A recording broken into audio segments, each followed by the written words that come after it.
The Revenge of By the Numbers is brought to you by Esports Bet, the industry's leading crypto odds matrix. They are still offering their classic first-time crypto deposit bonus of 50% on up to 200 USDT.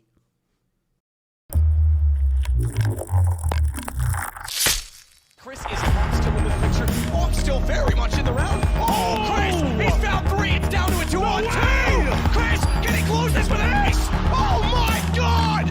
He gives him a chance at least, and this CZ kill could be everything. Finally, Zeus, he does something! Looking for a second, he connects it. Oh, and he gets a third as well. Surely he's not going to pull this off. Oh, Caldera, the man, the myth, the beast. Nairo, no help really, but he's still hitting shots. He's already got three. And fine. Oh my God, Nairo! Unbelievable!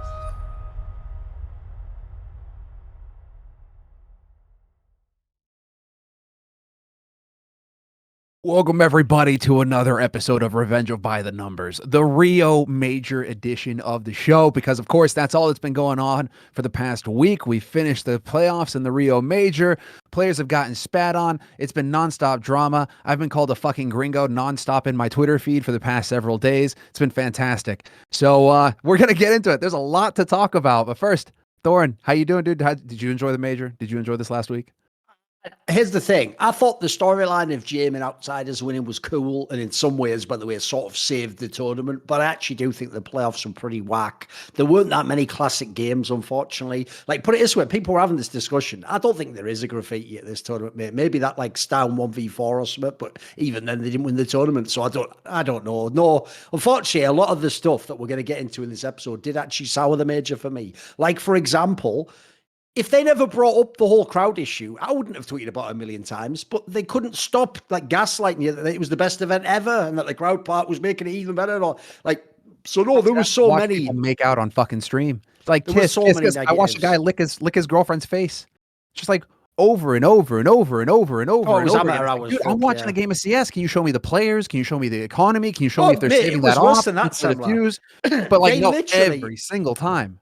They quite literally missed a whole bunch of important diffuses to show you crowd people, by the way. It's not a joke. Even in the final and the semi-final of the World Championship, they were cutting away from diffuses that look like, yeah, I'm sure, like, you know, you could probably see on the screen if you quickly looked at the guy who was going to get the diffuse, because you can see the bars going down. But even so, like, if it's even within like half a second, you give them a sweat, for fuck's sake. You let me at least see it. Because if people don't know, earlier in the tournament, like when Na'Vi played Furia, I mentioned this on the last episode, there actually was a real diffuse that they missed that Perfecto did not get and was actually quite important to that fucking series. And what they did was they saw him get the kill and just assumed he got the diffuse and went and showed some Brazilian guy in the crowd, while Perfecto didn't get the diffuse. So like, even though we just throw that in there as an aside, I think this event from top to bottom was shit, mate. Like, the production was actually a fucking joke. I'll tell you right now, mate, if this whole exact tournament was just called PGL, there would have been 10 times more threads. There would have been threads saying never give PGL another major. There'll be all that shit, mate. All the same shit that you get every event that isn't ESL. But sadly now, ESL have actually achieved like God status in esports, where they're never truly blamed. People get mildly upset, then just go back to blowing them again the next day. There were, it was a bit of an up and down roller coaster. Also, quite a few threads about the crowd. That's something that we can talk about for sure as well, because the crowd setup, I called it as soon as I saw the leaked stage. I'm like, this is really going to be rough for the viewing experience for the VIP people who are up close, because they either have to crane their neck if they can see the screen at all, or they're going to have to see some shitty screen that they're going to have to play somewhere to be able to watch the game. Otherwise, this setup is trash when it comes to the VIP people close. But the most high value seats are going to be the one in the middle tier there, and the nosebleeds, because you're right in front of the massive screen. That's going to be the sick shit. And sure enough, every camera shot, you're thinking, oh, it's an empty stadium. It's an empty stadium, because you're seeing nothing but red seats that are empty, when in fact, everybody is in fact stacked right there where they can see the screens best. So it's stuff like that with a more experienced production crew, you think that they would be able to nip that in the bud, because it's not the first time that somebody's used a boxing style or a UFC style, you know, setup where the players are in the middle, and you can kind of work around that, and you work out your shots and how you're going to set it up. But that's just one of those oversights. But we've got so much to go over, man, because it's been like a busy week. But I wanted to kick it off because I saw that you added this into the document, so I'm just going to throw it into the first like I don't know if this deserves a major spot, but the Harry rap song, you put that into the dog. So let's just kick off with that. Let's just get into it. So what is this? What's this Harry rap song about? Right, basically, Harry, as far as I can tell, with like ESL themselves, they've gotten some guy who I don't know the origins of the person. I assume it's actually like a real Brazilian rapper, probably not a huge one, but someone that ESL's been able to get in contact with. And so what they did is, cause Harry's one of those casters, you'll be familiar with this coming from the world of commentary, Semmler, who take that whole joke thing of like, wow, as a caster in a play-by-play, you can talk quite quickly. That is like you are a rap god. And then they've taken what is an obvious joke, like if you were at a fucking just some pub in England and someone was like, you're pretty good at karaoke. Have you ever thought about going pro? Harry's the guy who wakes up the next day and goes, right, off to my first auditions to become pro. It's like, they were just drunk in a bar, you idiot, didn't mean it. So Harry's taken that thing, and whereas people like Uber and people like fucking Dracos and League of Legends, they just do it as an odd, party piece trick, like, what, I'll do a rap god round. Harry, just like DDK, actually thinks he's a rapper now. And so he's done this video. I would challenge anyone, by the way, who knows the history of rap music. I'm not just talking about you've heard an Eminem song or you like, some mumble rap. I mean, like, you're actually an aficionado of hip-hop. So you must understand hip-hop is about qualities like lyricism, how clever are your lyrics, how well do they work, your flow, your actual ability to sound really nice when you speak, technical aspects like, do you understand basic concepts of poetry, rhyming triplets, do you understand like how to set up a different like staggered aspect, A, B, A, B, A, A, A, A, A, B, A, B, do you know the different rhyming schemes? If you don't know any of those things, by the way,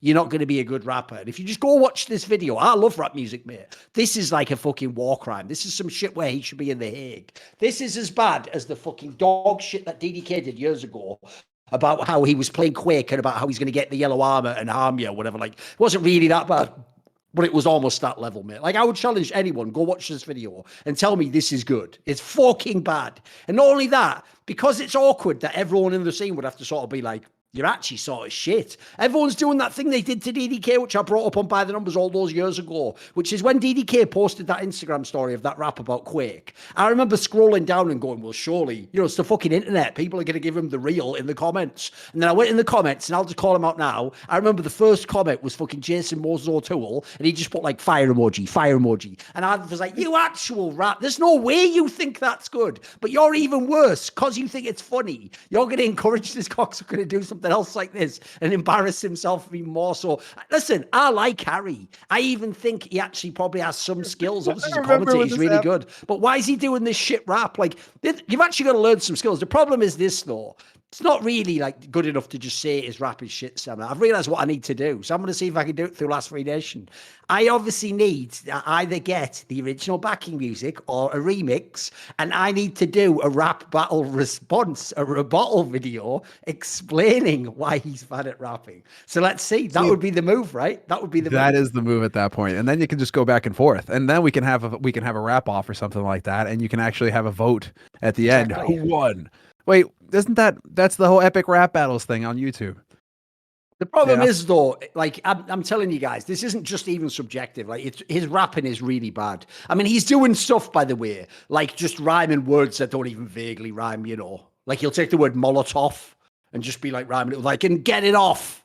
It's like, I mean, those aren't even vaguely the same word, are they? Like, what are you talking about? Like, it's bad, mate. Just go and watch this video if you haven't seen it. It's fucking bad. I can't handle that kind of... Wasn't feeling it. All right. Well, all right. Fair enough. I wanted to hear your thoughts on it. That's kind of like the petty grievances sort of section there. We can just move on. One thing I'll say very quickly, because we brought this up in the past, and sadly, I learned this a long time ago, Semmler. Whenever it's to do with foreign languages where people aren't certain we can know what we're talking about, the native population just always lies. Always. So we actually had this, me and Richard, last year. There was a scenario on Twitter where Richard pointed out that the very way that people who are Brazilian use the word gringo makes it obvious they consider it a slur. They intentionally use it in a way where the only meaning would be what they'll do, guys, is this: they'll lie and pretend they're just sort of saying like, "Hey, guy," but then they sort of say like, "Well, who the fuck would give a shit what a gringo thinks?" Like that wouldn't make sense, would it? To go, well, who would care what a guy thinks? Like, oh wait, we're all guys. That wouldn't make any sense. That's the problem. Like, so even though it's a minor issue, I think it should be in petty grievances. What annoys me the most about Brazilian Semmler, and this will lead into some of the stuff later with Gaules and about the fact that the joke is the very fact Brazilians obsessively say that we're all xenophobic is because they're xenophobic. They actually despise anyone who isn't Brazilian, and they will constantly tell you fucked up shit like you can't ever know what it's like to be me. You're the one doing this to me, as they do the same thing to you, by the way. So the same people who don't want xenophobia at all, by default, refer to all foreigners by the color of their skin and the fact that you're a foreigner. So basically like going, hey, listen, white guy who's never been from here, you can't ever know anything about. Like, that's inherently fucking xenophobic, you morons. That was the meme. I was like, I retweeted one of them where it was just perfect. It was like chef's kiss. It was all in one. It all encapsulated in one tweet. It was like, you Europeans. So it's like, okay, you Europeans, fair enough. And then it just ends with xenophobic and you can't understand. And it's just like, got it. Okay, check the box. Hey, we got it all there. And I just retweeted because I was like, fuck it. Because my feed, dude, ever since the tweet that I put out of Gary saying, it's like, this doesn't represent Brazil. I was like, dude, this 100% represents Brazil. It's happening in Brazil. You don't get to pick and choose what happens. It's like, oh, well, that really cool thing, we're only going to focus on that. Forget all the horrible shit that was happening as well. This doesn't represent Brazil. It's like, unfortunately it does, because the venue is in Brazil and all those fans in there are Brazilian. And, it's just like the whole thing is kind of Brazil, right? But I've had nothing but, fucking gringo this, fucking xenophobe that, fucking racist this in my feed ever since. And it's like, guys, I think you're the xenophobes. It's so funny how that works. Classic. It's always the same thing. All right. So getting that off our chest, I think now we can move on. There is some miscellaneous news to get into because obviously, it hasn't just been the major this entire time, but there is some miscellaneous stuff that's worth mentioning. By the way, just as an aside, though, I will say the one aspect I actually do agree with this is one thing that'll shock you, Semmler. Even though I don't at all agree with the premise that you can't be racist to like white people and all that jazz. Like, I think that's nonsense. I will say the one thing I do agree with is there is no fucking sting. That is the best part, which doesn't mean it's fine, by the way, because let's be real, it's about intention. If these people could, Semmler, they wish the word gringo hit as hard as certain other words that are in a different categorical slate. Like, but the problem is it doesn't, Semmler. So all I'll say is this: when they try to hit me with the like gringo, that which makes me sound cool as fuck. That's like the IEM Esports stuff where they were making me all be like Emperor Palpatine. It's like, homie, you're making me the sickest character. Why are you doing that? So I told this story in the past, Semmler. I'm the only guy ever, as far as I know, who used to actually get off on xenophobia when I lived in Korea. Because in Korea, right, I'll give you a quick example. Do you remember that guy? I can't remember his name now, but he was like that German guy. He was like really tall, who was like a StarCraft 2 commentator. He was bald, and he used to do all those home story cops. I can't remember his name, unfortunately. There we go, Kaldor. Yeah, right, that is who it was, right? When he went to Korea, because he's German, he was just doing vlogs where he was going like, and you cannot believe it, like, I am on a train and then this guy is looking at me because I am a foreigner and I am dating a Korean woman. Like, this is none of your business. So like, because he's German, right? So just like doing that ridiculous stereotype. Yeah, we understand German. Not everyone follows the rules. We understand it'd be better if you were in charge, making us all follow the rules. Yeah, we get that. We follow the 20th century, thanks. But anyway, right, it used to be the opposite for me, Semmler. Because the thing is, if people don't know, by default, like Koreans don't like the idea, by the way, that you're a foreigner, you come to their country, like dating all the hot women, etc. Like, they hate that idea, mate. Like, they do see that as like, the fuck, like, fuck off. This should be with Korean guys is their take, right? So when I used to walk around with my Korean girlfriend, Semmler, and I would see guys looking over like, I used to love it, mate. I used to wait until she was just looking this way, and I'd look over like, give a little on the old ass. I get off on that, mate. I always love it. So same thing when they're on that Twitter, like, gringo. I'm like, oh, mate, I may as well just be like some fucking swagged out like guy in a fucking Wild West movie or something. The gringo is here. Oh yeah, baby. I'm here now. It's like it doesn't make you mad in that sense. No, of course. I guess like for me, it's just frustrating because it's the obvious situation of, if you're online. I was telling my wife, because I was reading like yet more of these comments coming in, and I'm just like, man, if I were to tweet the same thing and just replace gringo with any of the other pejoratives, holy shit, would I get lit up? But this person can say, like, they have no fear of being able to say it because it's just a one-way street, right? It's like, not these double standards is what frustrates me. It's just the double standards, the obvious double standards where it's like, oh, okay, fine, fair enough. We're playing by this game and I can't play. It's like I'm playing with the hand tied behind my back while you're just wailing on me, right? So it is fun. It is fun when you notice, and it is fun to just watch it and just be like, okay, fine, fair enough. All right, moving on. Could the death of the Basically, largest you Democrat can't hurt us donators company Brazilians. impact the Can't hurt TSM us. CSGO plans? Was the title on this one? But go ahead. What was up? No, they just can't hurt us. There's nothing. No, to that's the do thing. us. It's They just think they're burning us with like slurs. In my head, the whole time, all I'm hearing is like, and all the girls say, pretty fly for a white guy. That's me when you're calling me gringo. just loving it. Exactly.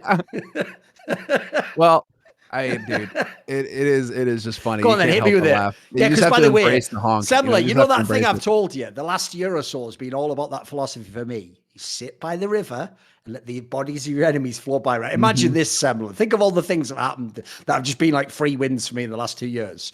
So if people don't know, TSM is my original enemy in esports. If fans don't know, going back to Crusades. 2013, they had me blacklisted from working with their company. Then in 2014, famously, they blacklisted the whole website I worked with on Gamers, which is why we came out of that famous incident where me saying some shit about Reginald, and then it all went public. And for years, this company's been fucking with me.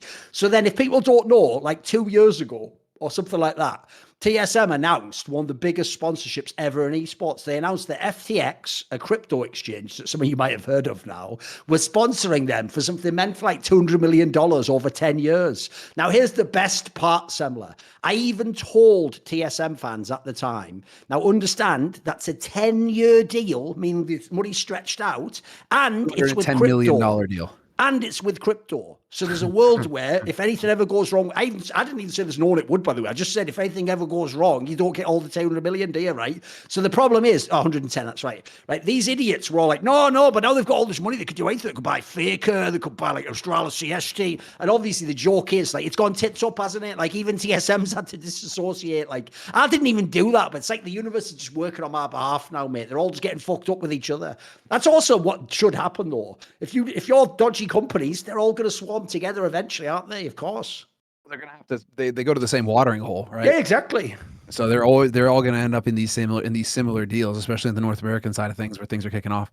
But it's like I like how they were pretty quick to come out with a statement saying, like, this isn't going to impact our operations at all. It's like, I'm sure not getting a large chunk of $210 million is not going to impact your future plans at all. Definitely. It's like I said on Twitter, dude. Which is it? Either it was a historic deal for an enormous amount of money, okay, in which case great, or it wasn't, in which case why are you making such a big deal out of it? Which it has to be all the other. If it was a historic deal, which as far as I can tell it is, then this is a massive blow. You've just lost loads of years and years worth of money. And also, fans don't know, it wasn't just TSM. LCS themselves got sponsored by FTX. That was like one of the, and they even bragged it was like one of the biggest sponsorships in the history of like esports or something, mate. So yeah, this is going to be a massive impact to the Western people. Yeah, of course. Ooh, man, I was not aware of the LCS being sponsored by them as well. As if the LCS, it's like, dude, just kicking them while they're down.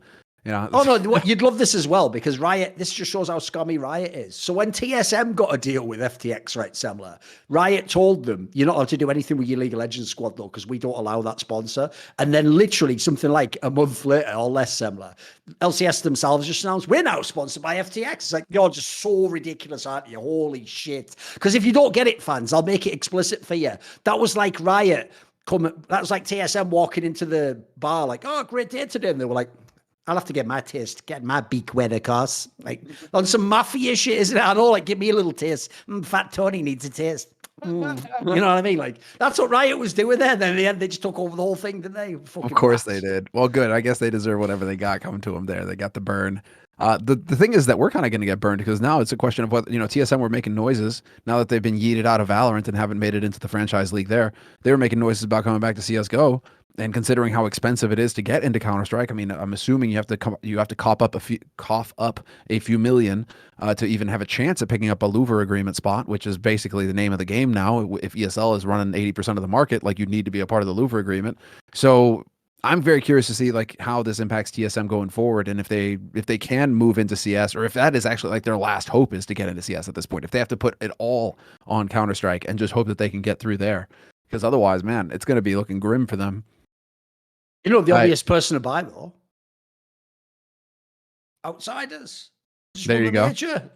It's got to, if you think about it, right? When could you ever buy a team that's won the major? But then you'd have to give money to Virtus Pro, which are Russians, Duncan. You can't do that. No, because now remember, they claim that they were bought by some guy from wherever, some Armenia, and then it was registered in Cyprus or whatever. Like, what people don't get about that, by the way, this is what really annoys me about esports. You know, when all the fans heard that news, and they were like, well, obviously it's just like a thing to get around it. What do you think every other fucking company was doing in esports, you idiots? The difference is, because you guys really don't get it. You really believe GGBet was fucking from Cyprus or something. Like, you're that dumb, where because the story began there for you, you don't know that every company, they're just years ahead of the Virtus Pros of the world, and they got the abstraction in beforehand. They're smarter than us, you know. That's exactly it. And yeah, I think Laga's got it right. It's Azerbaijani. That's where the new owners are. That sounds about right. So I mean, you're gonna be dealing with them. Okay, fair enough. You know, then I guess you're getting around it. It's still probably gonna be the same ownership, but they've just moved location, and now you can technically not commit the sin of spending money in Russia. So that is interesting. I mean, curious to see if they can actually make that happen. That would be sick for Jame and the lads. I mean, we're obviously going to talk a lot about Jame and the lads later in the Rio segment. Before we get to that, though, there was a couple of other stuff that came up. Kassad G2 rumored new coach, Balkan party going on in G2. That was one of the rumors that came out. And the reason why I'm bringing it up is that it's Jackson, and Jackson have had a pretty good track record so far. They don't fuck up very often, so I thought it's worth mentioning that. You know, the weird thing about that, though, right? Okay, go ahead. Is I actually did the final of the major with Kassad, and I asked him about this exact topic because the news was already out. And here's the problem: he like tried to play it a bit coy and was like, you know, there's nothing certain, or like, I don't know where it's coming from, or whatever. Like, he tried to do that. So the problem is, like, here's the funny thing: if you don't get it, I actually think that makes it sound like it is happening. It just hasn't already been squared away, and he doesn't want to rock the boat, you know. No, you have Kassad as GM, and then you bring Yanko in as coach. Fucking Balkan party, let's go. Cue the Serbian music. Like they can just roll on through. Who says Might as well at this point? They got Pekka as the other one. Who says Yanko wants to coach though? That's the problem. Oh, come on. Then he can be on the same team as Nico. You know, then they can. I think he's done that already, mate. I don't know if he still wants to do that. Believe it or not, and also sound crazy, but being blamed for Nico's failures, not really the best gig in esports. I don't know if you're aware of that. Like, that's true. Here he can still be the friend, but have that one step remove. Okay, fair enough. Okay, yeah, so exactly. maybe not Yanko, but Kassad joining. That could be interesting. But it's worth mentioning, and you know, like you say, I mean, you're saying that he was playing at Koi. Jackson went ahead and said, and made an article on it. So Jackson have a pretty good track record, so I'm willing to talk about it. And also Kassad himself, you know, he signs off from the major and he says, big news coming up soon, guys. Just saying, interesting times. It's like, okay, then this could be. I mean, they need it. I mean, Kassad, I feel like if anybody's going to roll in, he's got a long history with JKS. He knows how to work with them, and if anybody can really get people in line and not take any bullshit, I imagine it would be Kassad. He's been talking a lot, so he's going to have to back it up. So talk about a motivated coach in the role. Kassad could very well be the guy to turn things around for G2. That'd be sick. All right. So next bit of news was also that out of the blue, I wasn't expecting this at all. I was in fact, just like a month ago, I was saying that Kenny is not coming back because he's probably just, cruising on the Twitch streamer deal, just having fun making stacks with Forrest and Get Right and those guys, and getting thousands of viewers and the subs and all the sponsors and all that. So I mean, like, he's living the good life. But Kenny's come back. He's in Falcons, and he actually had a pretty strong start yesterday versus LDLC in the European Development Championship. Season 6 or whatever, but 2-0 win, topped out the scoreboard on one of the maps. Actually, had a pretty good game, granted versus LDLC, so keep that in mind, grain of salt. But Kenny is back on the server in an official capacity. The problem with this whole thing is I want to believe so badly. I'm like the 1980s guy with that post. I want to believe. There's the obvious, fucking top of a pan that someone just put on a string. Oh, it's a flying saucer. I want to believe. I'm on the Fox Mulder train, but the problem with this is this, Semmler. I've been on this carousel too many times already. Like, this is, if people don't know, every 2 years, Kenny used to do this. Now, look, he used to be so exceptional back in the day, and everything was online. We never had the online period, that he could never be really bad as a player. So he would always still be on the teams. But the point is, every couple of years, he'd go through a period of about 6 months where he's like, right, I'm really trying now, and I'm going to dedicate myself, and I want to get back to the top, and I'm really hungry, and blah, blah, blah. And it's like, okay. And the thing is, it's not like he never did anything. He would actually improve and get to a good level again and become a top 5 AWPer in the world again. So it's not like I don't even think that's impossible. I'm still pulling for that to happen, but I need to see it happen. And my biggest thing about this one is this: it was never as big a climb back to the top in the past as it is now. Like now, if we're being realistic, you need to put in a solid year of grinding just to hope to actually be like a top 10 team next year. That's like realistically, if you're coming back from where he is, where he's been completely inactive and just playing fucking Valorant or stream games or whatever, you're going to have to put in more than just a month or 2 months to get back into shape. And you're not on a top team anymore. That's the other thing that is a bit worrying to me, Semmler, is if this guy could lose confidence or motivation when he was surrounded by people like Nico or fucking Hunter or Shocks, it's like, bro, are you really gonna have that like motivation when he's surrounded by the players in Falcons? Like, I hope so. So like, I'm open to it. I'll still give there's an outside chance Kenny S can still become a great player and climb his way back. The problem is, like, essentially it's the one time you should say it probably doesn't happen though, because there's too many odds stacked against him. I'd like to believe it. Let's see. He's gonna have to survive in the hell that is these online qualifiers as brutal. well, where it's just It's really brutal, utterly brutal. You can't get you can't climb in the rankings because you just don't get any points. Even if you win these online cups, you need to win like 10 online cups to do halfway decent in a LAN. You know, to get the same amount of points, the HLTV rankings that get you invites and gets you attention. So it's going to be a relentless slog for him. And so it will be the question of whether or not he can keep up the motivation. That's always been Kenny's thing. Like mechanically, he's a god. But it's always been on the motivation side of things of like whether or not he's feeling motivated to put the work in. So like you say, that's going to be the true test. That's also like what's holding me off of, hopping on the bus and being like, let's go, boys. Like Kenny's back in town.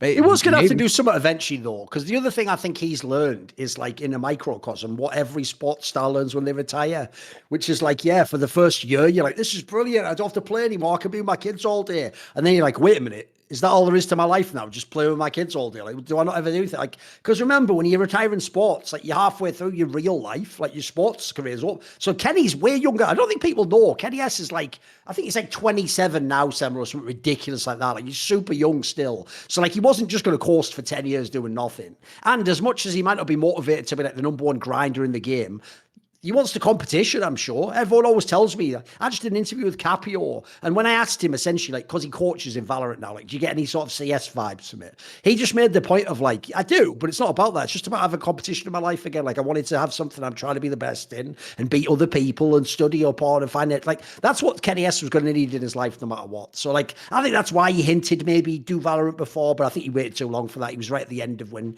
you could sort of make the perfect switch. So, CS is the obvious game. And actually, the funny thing is, because there's this whole approach now where you have these two like not bad French teams that are explicitly French, and Vitality's never going to be French again as far as we can tell. Why not stick with it? Because the joke now is the French scene is like so close to actually having like a good French team again. Think about it. NBK's out there. A whole bunch of them are at the Heat and the Falcons level. All you need, by the way, is this. What if in a year from now, here's a prediction, Semmler, what if in a year from now they do decide in Vitality to go a different direction than Apex? They don't want him as IGL and they kick him out the team. You bring him into one of these teams, mate. Look at the fucking squad you'd be working with. Like Kenny S, Apex, fucking NBK. By the way, Shocks is still out there. Like, mate, you could actually make a half-decent team. Like, this could be a team that could qualify for a major and be like a real last dance, not just some whack one. It makes me wonder, like the movement that we're seeing, because Shocks isn't on Apex anymore. So it makes me wonder, like, did Shocks, were there rumblings of this happening already in the French scene? Because the French scene are interconnected. I mean, they are tight. And so it's like, I thought, when Shocks joined the Apex thing, it's like, okay, he's really going to double down. He's talking about helping Stico. He's talking about all this. But I'm wondering if he didn't hear rumbles already on the horizon way back then of, perhaps there being some shakeups in the French scene and there might be another team getting together. And so now he's maybe positioning himself in a way to maybe hop on board with one of these teams, Heat or Falcons, and start making some noise there. Could be interesting. I mean, the thing is like, it's a good time to make an investment as a French team just because of the Paris Major coming up.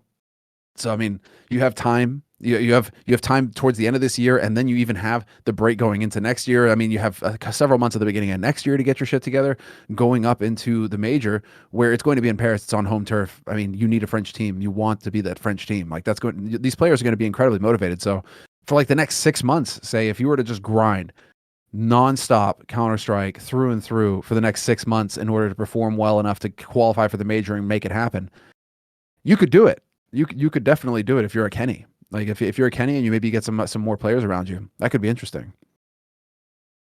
So the other one that's going to have a very long path ahead of him, different take on this one though, is konfig. Konfig did a twit longer again, just summing up the fact that he's trying to move. He's trying to take his next steps and get back in the mix. He did a stand-in appearance. He made a stand-in appearance for Endpoint yesterday versus Illuminar. Same championship, same tournament, European Development Championships. Except that he like completely bottom fragged and just got utterly mauled. So stand-in situation for him.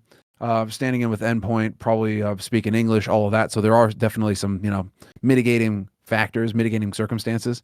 But with konfig, I mean, again, mechanically incredibly skilled, but now it sounds to me like this guy is going to have some serious mental hurdles to get over before he can start really competing at an elite level again. It already felt like he had his work cut out for him, even when he was on Astralis.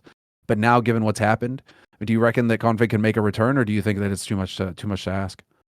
I mean, the bigger thing for me is just that, like, I'm just a bit confused because if you read his tweet longer, that was like explaining all the horrible things that happened when he was in Malta, etc. That made it sound like he was still in a lot of physical problems, like that he actually couldn't play and he couldn't sit up and he was having all night terrors or so. So I hope the assumption is like some of that stuff's gone away and now he can just play the game again, right? But first of all, as far as I can tell, it's still going to take him a while if you look at his social media to heal from the actual like leg injury. I think he still even wears that big like boot thing that you wear. So as far as I know, I don't think he's going to be like going to land soon, but I assume as long as he can sit up and he's not in pain, he can start at least playing the game again. And so you have to start off at a lower level. Like if you think about like how bad the PR hit was, nobody's going to gamble on you out the gate. So I actually think this is the right level to start. Just start online, play with some teams people know, start to show you good again. Obviously, you have to like keep your head down a little bit the first few months and just get in a team. The good thing about someone like him, it's a bit like Kenny's example is, these guys do live something of a privileged life because of how great their talent is. Like everyone else, they could be grinding all the time and not getting to a top team. If someone like konfig actually puts in the hours, it's going to show in the server. He's going to shoot people in the head in the server. And spoiler, there's always going to be someone out there who wants someone who's actually good at the game. Like it's actually one of the biggest things I'd say is a positive about esports is you can sort of get away with being a bit of an arsehole or doing things a bit fucked up as long as you actually are really good at the game. There's a lot of people do believe in merit, It wasn't that Simple's calling card of course. For the first several years. He was mate, fucking good. The extreme example to me is Smooya, because I don't even think Smooya is good enough to get away with it, but he does. He's got to do it like 4 times. That was something, Yeah, fair enough. Interesting. Well, I mean, it is that question of whether or not he's going to be able to bounce back. I mean, it's still to me like I don't think that he was able to prove to himself that he was able to get back up to that elite level even when he was on Astralis. I think that's where the frustration came from, and probably where one of the things that probably led to this behavior, the kind of behavior that led to him getting yeeted out of the team. But hopefully, it's like starting over again like this and really just getting back in and just trying to grind. It's going to be something that he needs, like a therapeutic experience for him to get him through this whole period. So it's also just too memeable, isn't it? Of course. That's the worst part. It's too memeable, Semmler. It's the same shit again, isn't it? Konfig standing in for endpoint. How's he going to do that? Well, I hope he makes a clean break. Oh, well, fucking break a leg. All that shit. We all know all the fucking... I know I can't get away from it, can we? Fucking hell. Well, dude, actually, that segues perfectly into the next one, which was a total surprise to me because I thought he was down on Malta just doing his streams. Come on. But dude, Heaton is now the CEO of GODSENT and a majority shareholder in the company. Listen, it's an esports org from Sweden, and they've had a dodgy history with people funding the org. So he was like, he's like a fucking mafia guy. Where does Heaton get his taste?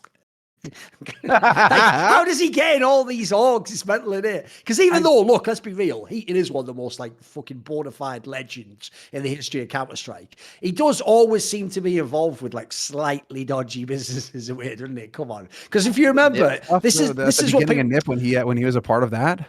No, but people are going to forget this story, Semmler. So if people don't know, GODSENT is Pronax's org, right? And there was even a thing, I won't go deep into this because I actually don't think it's like a joke and it's not something I want to talk about. But all I'll tell you is, when people kept saying that Pronax had gone mad, Semmler, about how he'd said all this stuff on Twitter, and he even himself said something like that his family almost like tried to, in England we call it section, where like they put you away in like a mental institute or something, sort of against your own will. It was implied that was happening. Now, all I'll tell you is this.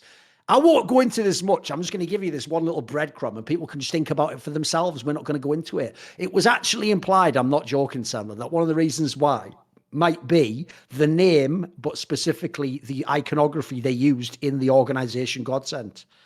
Think about what they were trying to meme on. Like, here's the problem. They're memeing on like, oh, look at that. It's like, well, here's the problem, mate. That's only funny if that's a meme. Yeah, no, it's not funny if you look So at all it I'm the going to other tell way. you is a guy made an org like that and then literally came out a few years later going like, everyone is spying on me and watching me and I don't know what's going on. Listen, all I'm saying, I'm just going to drop the breadcrumb. You guys do with it what you want. If you end up in a witch's oven, then you were in the wrong story. Hansel and Gretel. Okay, There you go. dude, that is one of those angles. It definitely. Heaton is legendary though, so fair enough. That's pretty cool. Yeah, it's fair enough, and it's just like it's just interesting to see that he's back in the scene because I thought that he had exiled himself down in Malta, just streaming and doing his own thing down there. So to see him back in the mix in a team that is based here in Sweden is wild.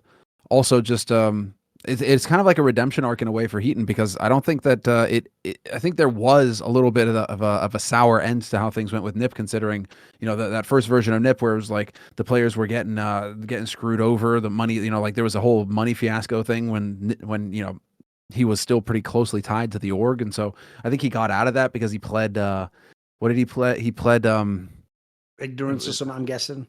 Ignorance or something like that, essentially, where they came after him. There was like a lawsuit and everything, and he had to prove that he was ignorant of what was going on with the books because otherwise he would have gotten lit up and he would have gotten taken in. So fucking hell. Obviously it was really awkward because when the guys came in from the IRS, like the tax office, they were like, right, Heaton, remember you have to show that you're ignorant of what's going on in the books. He was like, Heaton cannot read. What is it? No, Heaton, we don't mean like that. We just mean you're tax. Like, I not even finished school. I killed Brøndby supporter in my spat. Oh no, wait, I'm not supposed to say that. That was not me. That was someone who looks like me. Like if people don't know, that's another thing. Yeah. I'm being a little bit edgy there because back in the day there was also some bad. Listen, he's got a strong kick. Yeah, exactly. There was some bad other stuff related to Heaton. I know it's classic. Isn't it? I can't handle it. I can't. It's so stupid. Because all I'll tell you, fans, is this. There was once a video, basically, where someone was like, oh, there's a video of Heaton doing something. I was like, how could you know it's him? And then when you watch on video, the way the guy even walks, that's him. Holy shit, that's him. It's literally him. Like, it's just him. That's all you need to. Oh, again, another breadcrumb. You have to look it up yourself, but you can go there's some wild shot there that back in the day. I know. You can go and look that up if you want. Well, speaking of Nip, there was actually a follow-up interview with Device recently. So again, the big story the last time was that we got it. Just play in the server. Stop fucking hitting us with this media offensive. It's not happening, dude. It's not happening. It's too much. Come on. So fucking Device comes out. So he addresses the claims that he was a check stealer, i.e. that he may have been getting paid by Nip this entire time that he was on the bench. And so he comes out straight up, just doesn't beat around the bush and just says that Nip haven't paid me any salary for the entirety of 2022. So it's good on him at least to come out and try and put some of that speculation to rest and kind of take the heat off of Nip. I mean, the obvious follow-up joke is, okay, so then was it like the Swedish tax agency that was paying you? Because you can get up to like 80% of your salary for a certain period of time or whatever if you're on a sick leave or whatever. So obviously, the follow-up jokes are that is it the taxpayer that should be mad at you and not just Nip? But him coming out and actually just straight up saying like, listen, that's not what was happening with Nip, and that Nip didn't get screwed over in that fashion, at least. I.e., they didn't have to they didn't have to pay him a salary for sitting on the bench. That was definitely something that we were wondering about. I never thought so because I mean, like, it's not like Device is broke. It's not like he needs the money. He's got metric shitloads of money. So I never thought that he was actually going to be like screwing the org over in that way. But it is good of him to kind of clear the air at least. Yeah, but the problem with that is like there's two elements. One, as you say, if you just the key thing with pros in the modern day is they're still not very good at lying. Like they'll always give themselves away. So as you say, he didn't put Semmler.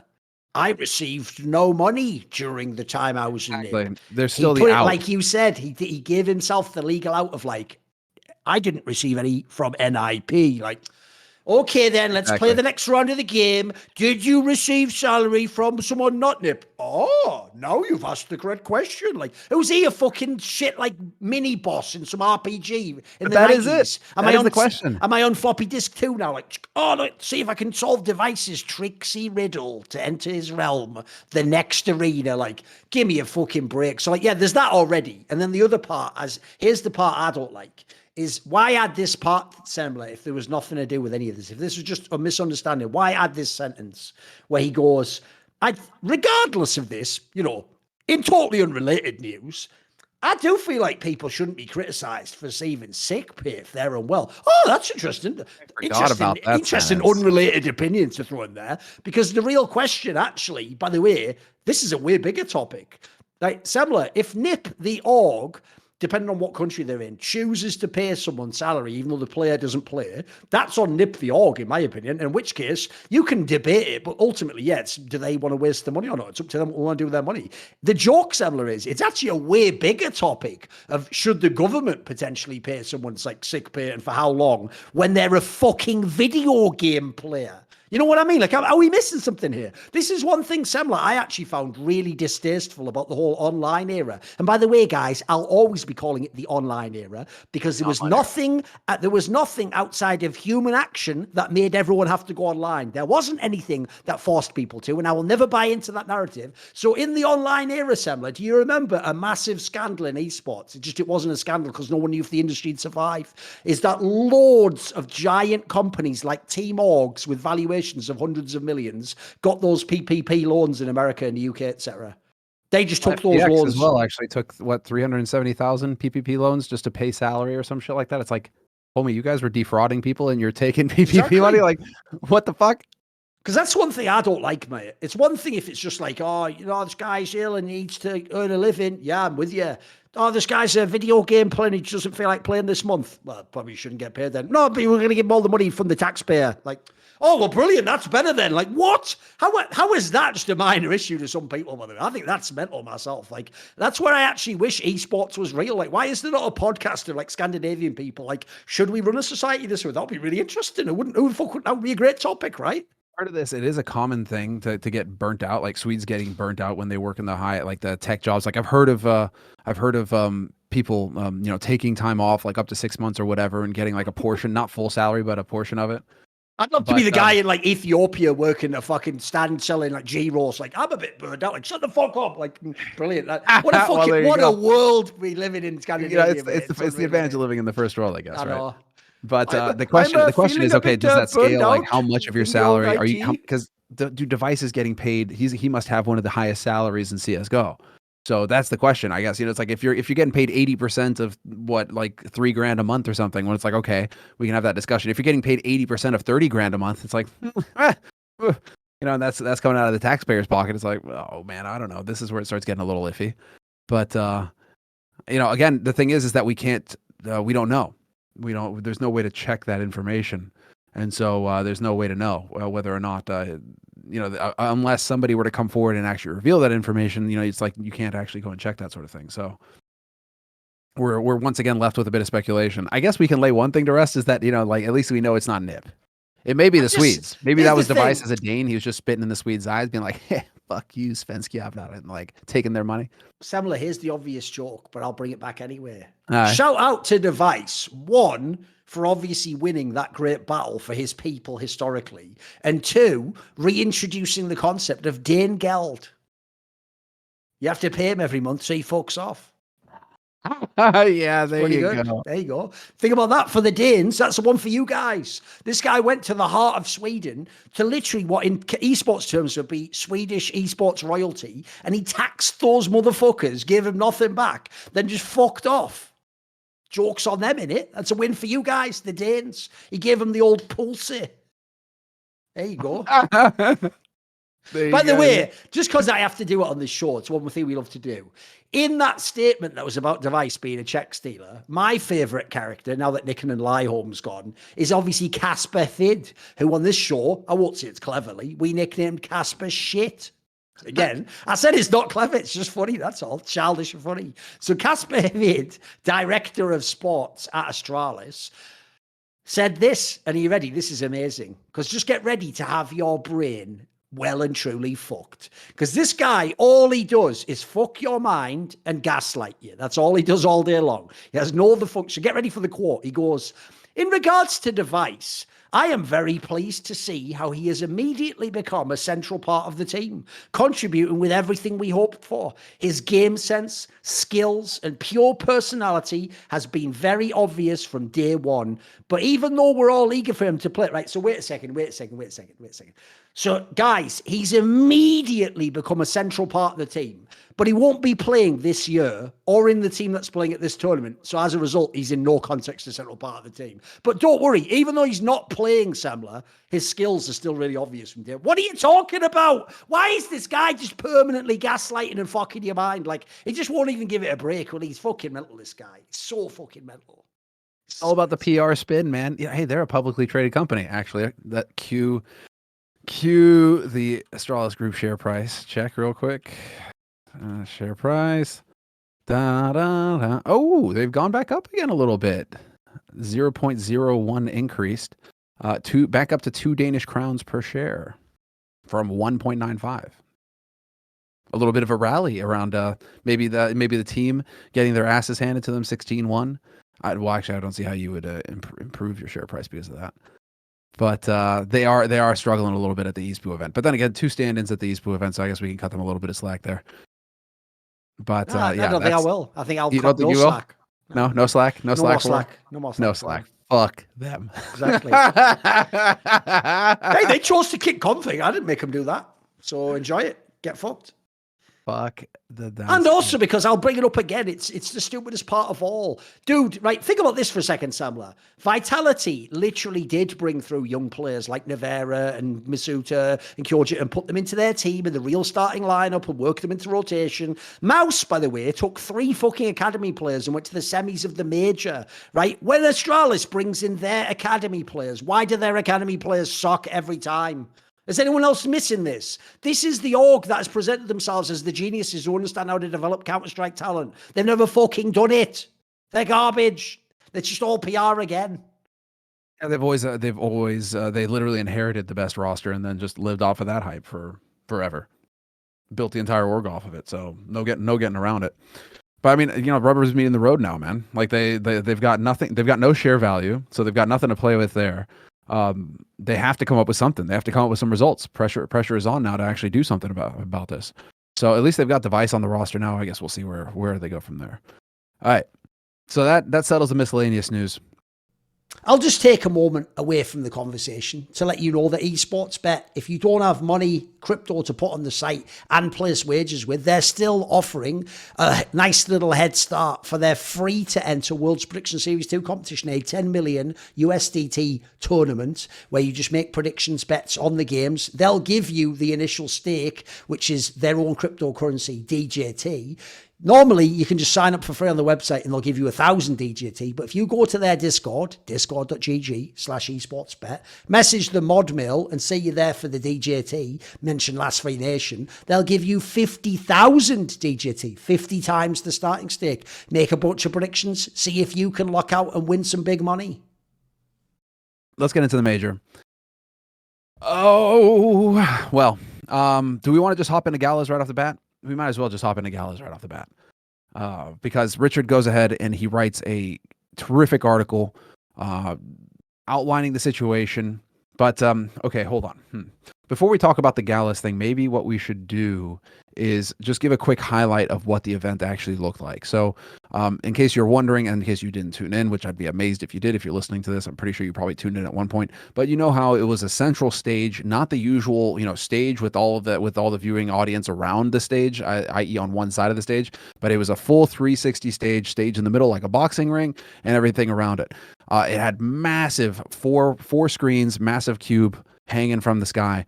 But the issue with that kind of setup, and it looks like ESL didn't find a good solution for this issue, is that if you're sitting too close to the stage, then you're sitting under the screens. And even if you are sitting where you can see the screens, you have to crane your neck back like you're sitting in front of the screen at the movie theater, like right up front, first row. You have to crane your neck back, and imagine doing that, 8 hours a day while you're watching these matches. You're not going to enjoy it.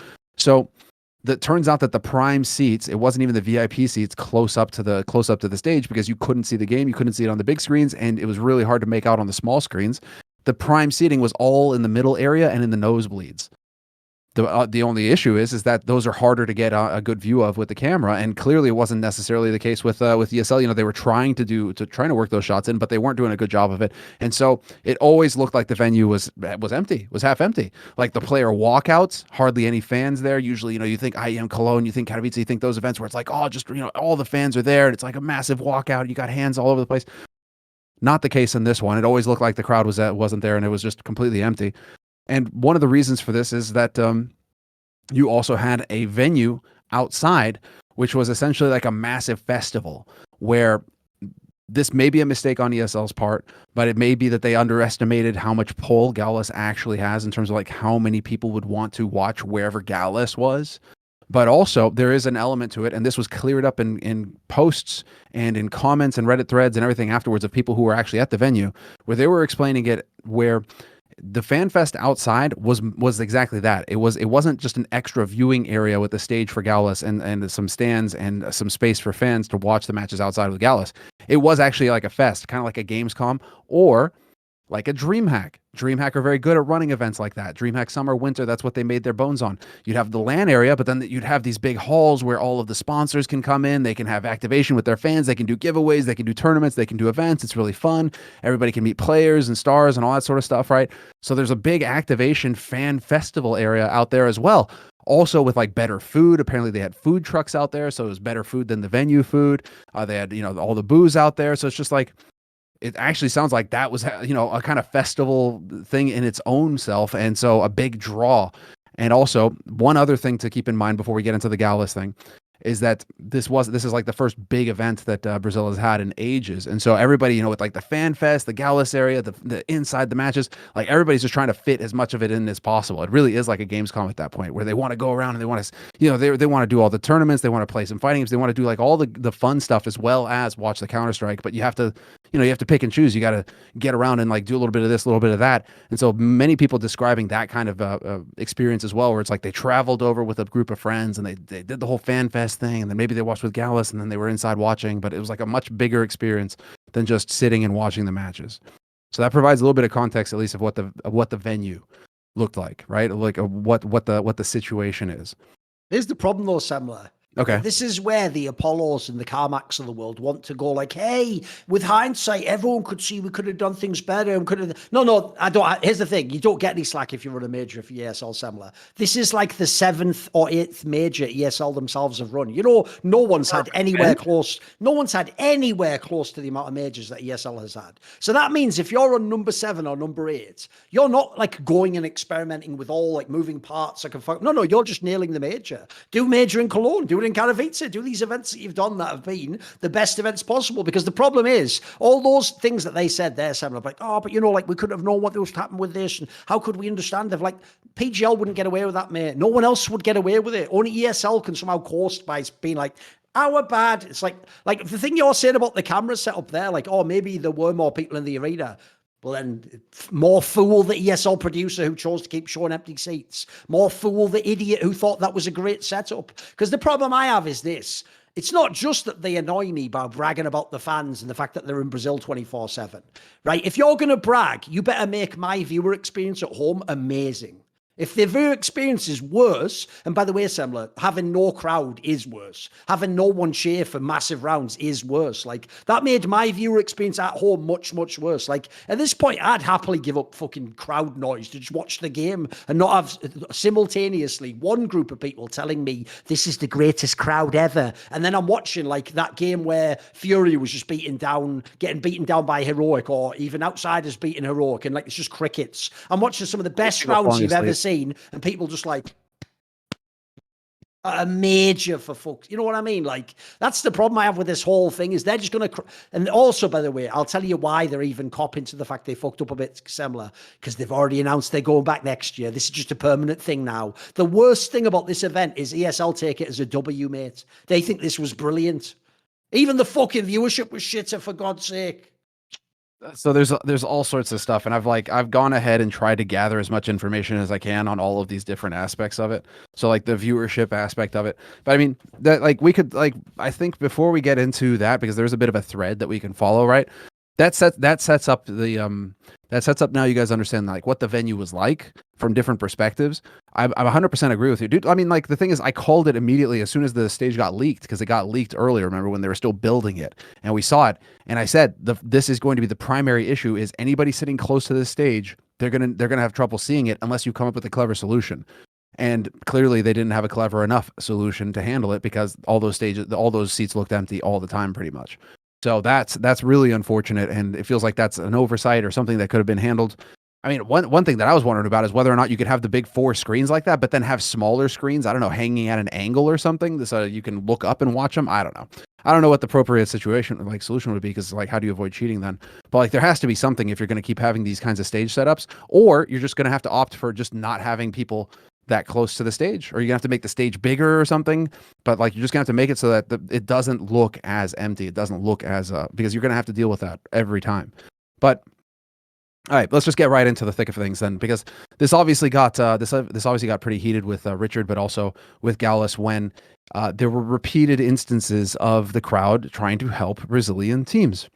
And this happened over and over again. And this was very reminiscent, very similar to Copenhagen Blastfall finals with Astralis. It's one thing that we saw where you had fans, shouting at players to shoot through smoke and all that sort of stuff, right? Trying to help the players as much as they could. But it's not something that we deal with very often, because usually events are happening in international areas like Antwerp or Cologne, or, even Katowice. There aren't really Polish teams. So the Katowice fans are also kind of cheering for everybody. There isn't really a favorite, for them to really get behind. Not in the same way as Danish fans for Astralis. And well, here Brazilian fans for Furia or O Nation or, Imperial or any of the other Brazilian teams, right? Like, they really got behind them in a way that was pretty apparent. And so this led to ESL trying to have to pivot. ESL were trying to figure out, how can we address this cheating? Because it's obvious that it's happening, and it's obvious that it's having an impact on the game, to the point where, I'll just bring this up as a quick aside, to the point where Leadify did some stats on this. And it's so outrageous, just how far it goes, where Leadify did some stats in 1vx clutches. And so, you have all the other teams, right? And they said, so you have all the other teams, Cloud9, Mouse Sports, Outsiders, all the top 8, right? And so what they say is, well, out of all the other teams in 1vx situations, the average 1vx situation is about 20% win rate for the team that's 1 versus X, right? Furia had a 60%, 58% win rate in 1v2 situations. So take of that what you will, but when the average for the other teams is 20% that they win those 1vx clutch situations, the fact that Furia triples that, it's like, and also 4v5 win rates also, they had a much higher percent, 52%, when the average looks like something like 25. So take that as we will. It's not decisive. It's not conclusive. Maybe Furia just had, everything go right for them, and they just had this statistic anomaly where they're winning all of these 1vx clutch situations. But there is multiple, cases of footage showing where the fans are going ooh and ah, and sometimes it hurt the players more than it helped. There's a case of like where Yuri, like all of a sudden he's trying to turn around, and that ends up costing him. He's just like, what's going on? Should I be checking behind me right now? So you can tell that the players are trying to take that into advantage as well, take that into account and trying to play around it. And I get there's that element. There is that element. And it's what we talked about in the past about going for clutches, diffuses, knives, these sorts of things, flanks, because the fans can give it away. But in this case, it really was reminiscent of Astralis in Copenhagen, where it was very much a one-sided thing, where, something happens for the other team that's playing against Furia, and it's crickets in the entire venue. Furia are going on a flank, and it's crickets in the entire venue. But their opponents are going on a flank, or it's a 1vx or whatever, and all of a sudden the whole place is blowing up trying to let Furia know. So that sets the context for the Gaules thing. But did you have anything to add into Gaules? Right. What I would say is this. There's a couple of angles. One, ESL doesn't get a pass for this. So remember, ESL themselves said that for the sake of competitive integrity, they were removing the X-ray from the stream, which meant Gaules and the people in the arena couldn't see the X-ray. Right. There's the problem, Semmler. One, they've just admitted the competitive integrity was being compromised with their setup, and that they had to change it. Right. Here's the problem with that, Semmler. Again, ESL doesn't get a pass. I could have told you that would happen before this event happened. That's not a surprise. Do you not know Brazilian fans? This is a fucking joke. Are we really going to pretend like this is our first encounter with Brazilian fans? This was obvious this would happen. So as far as I'm concerned, ESL allowed this to happen until it became so egregious that everyone online was complaining, including, by the way, people even at the event, because obviously eventually teams themselves get sick of getting cheated, mate. As much as they're also trying to blow smoke up the same fans' arse, they don't want to lose games because of it. So already I don't believe this idea of well, how could hindsight's 2020? Yeah, you know what, dumb fuck. If you close your eyes like that, you can never see going forwards either. So shut the fuck up and start listening. Then secondly, the other angle I'll say is this. Here's what was quite crucially different, Semmler, about the fans in the Royal Arena from the fans here. Do you remember certain members of the talent who worked at Blast telling those fans to shut the fuck up and saying like we need to tell them at the stop of the show, and even going and telling them, even casting, and while casting, telling the fans like stop sharing stuff like those same people were at this event and didn't say a fucking word. The same people didn't say a peep. Like, that's what pisses me off, Semmler, is the joke is the actual extreme xenophobia is the fact that if you're Brazilian, you're allowed to say and do anything you like and then be praised that you're a genius for doing it. You can spit in a pro's face. You can punch a pro. You can pull a pro's hair. You can tell someone you're going to kill them. You can tell someone's mum that you're going to kill them. You can tell someone en masse in the stadium, you take it up the arse, and that's obviously a bad thing because we're all laughing at you for the fact that you take it up the arse. You can do all that, and everyone else in esports goes, you're the best fans in the world, and let's not let one or two bad apples spoil all of this. But then the same people, anyone else who's not Brazilian, you get hauled over the coals for fucking nothing. Like, what is this standard? It's nonsense. And the reason it pisses me off is this, Semmler. There should at least be two things I get in exchange for them gaslighting me. Here are the two things. One, the arena experience should be amazing so that I watch online and go, wow, look how full that crowd is and they're so loud. It is like a football thing. Here's the thing. You know, when people are going, it's like a football crowd. I've never watched a World Cup semi-final when no one cheered. What are you talking about? I've never seen that in my life. I've watched loads of football, by the way. Never seen a massive World Championship match like that where no one cares at all. That's the opposite of football. People at football, by the way, I don't know if you know this, in the English Premier League, there's even a famous tradition, because you know people were saying, Semmler, well, what do you expect? They're already going to cheer for Brazilians. What are you talking about? Do you know it's a very famous concept in English sporting culture in football, where we invented the game, that when someone on the other team is an amazing player, at the end of the game, or if they score a big goal, you always applaud them still. Like if like Zidane or something played in the World Cup or something against England, they'd give him like a standing ovation, mate. They were like applauding fuckers like Maradona that cheated against England because they were just so good at the game. Yeah, you have to just give it up to them. But these fans wouldn't even do that. So there's one thing at a minimum I expect, make the experience cooler. And then the second one is this. Wasn't the whole thing about viewership? Shouldn't my viewership be blowing up, Semmler? The end story of this major, if you believe what ESL hyped it as, would be like this. It's going to be the biggest major ever. Remember, we're made of madness. Brazil's just a different environment. What should have happened is, one, you should have broken every viewership record. It was even the same time zone as Europe, for fuck's sake. And then two, well, like 1 hour later or something, before, I mean. And then two, you should easily have had like live audience be the best ever and online viewership, and you've done nothing. You've actually gotten half of both, it seems like. It doesn't seem like they really delivered on the bill of goods they were selling us, mate. Like here's the thing. I'll believe people. If you are Brazilian and you were at the venue watching a Brazilian team, maybe it was amazing. That isn't my experience watching the major, though. Why do I care about that? You know, I care about the rest of the games. I care about the final and the semi-final, mate. These are really big games. I only get 2 of those tournaments a year. Like, where's the fucking vibe? You killed it. Yeah, I mean, you're not going to get a vibe when you have the... I mean, you're not going to get a vibe when you have the favorite teams getting knocked out. That's one element that needs to be considered. And ES Charts actually did a great write-up on it that I've retweeted behind. And also, guys, in case you're wondering, all this stuff that we're talking about, I have links to everything that we're talking about in the show description below. So when you're looking at the timestamps or when you're looking in the description, I have links to all of the articles, all of the threads, all of the stuff that we talk about. I put all the links there so you guys can look for yourselves. So if you want to follow up on it, read Richard's article, all that sort of stuff. It's all there in the description below, so give that a check. And yeah, just to make sure you guys can stay on top of it all with us here, because I mean there is a lot to it. I mean, there's a bunch to it. So the Gaules, I mean, we got to bring it back at least a little bit to the Gaules thing, because then that sets up like where we go from here, because there was a lot of drama going around where, because of the cheating, the rampant cheating, ESL had to pivot and try and find a way to deal with that. And so their solution, which is actually a good solution, was to turn off the X-ray and turn off the minimap in the arena. The only problem is they had the same feed for the Brazilian feed and the arena. So they had one single feed. So whatever Gaules was sending out to his fans, which there were a lot of them tuning in, that's what they got. They got the same feed as in the arena. So when they switched off the X-ray and the minimap for the arena to try and deal with the cheating there, that also meant that Gaules then had to cast without a minimap and without X-ray on his stream. Luckily, though, he is a pro and an official partner of the event, so I've no doubt, Semmler, he handled it like a pro and made actually a very inclusive vibe to the event, and it actually did better as a result, right?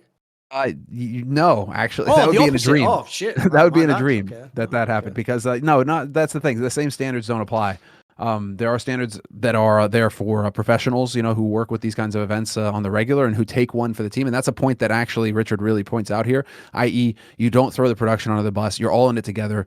and you're all working on the tournament together, and so shit's always going to go wrong. I mean, that's just the way it is. That's the nature of the show. The goal of the commentator and the goal of anybody involved with the show is to minimize that impact as much as possible on the show itself. Let me so ask you about this though, because I actually think go I for could, like Richard implied it there, but you can tell us from your own experience. When Richard says there, like quite a key example, right? A fan is thinking like this is like a job, like sound like working at McDonald's. It's like, well, it's not my fault the fryer's broken. It's like, no, you cover for each other in this gig. Like you've had experiences like Richard described there, right? Where the tech just breaks, like you don't even have a feed for the game, but you don't just sit there going, I can't even see the game. I can't even see the game. So I'm supposed to talk. Like you have to pretend like you can still see it, can't you? And like give the tech guys like a time to fix it, or you talk around some other bullshit, or you make it sound like it's not a big deal, right? I'm sure you've had this experience yourself as a caster, right? Loads. Of course, screens going off. I mean, basically like casting off of different monitors. I mean, you have everything go wrong, like audio getting fucked up one ear, the other ear, no audio, like whatever.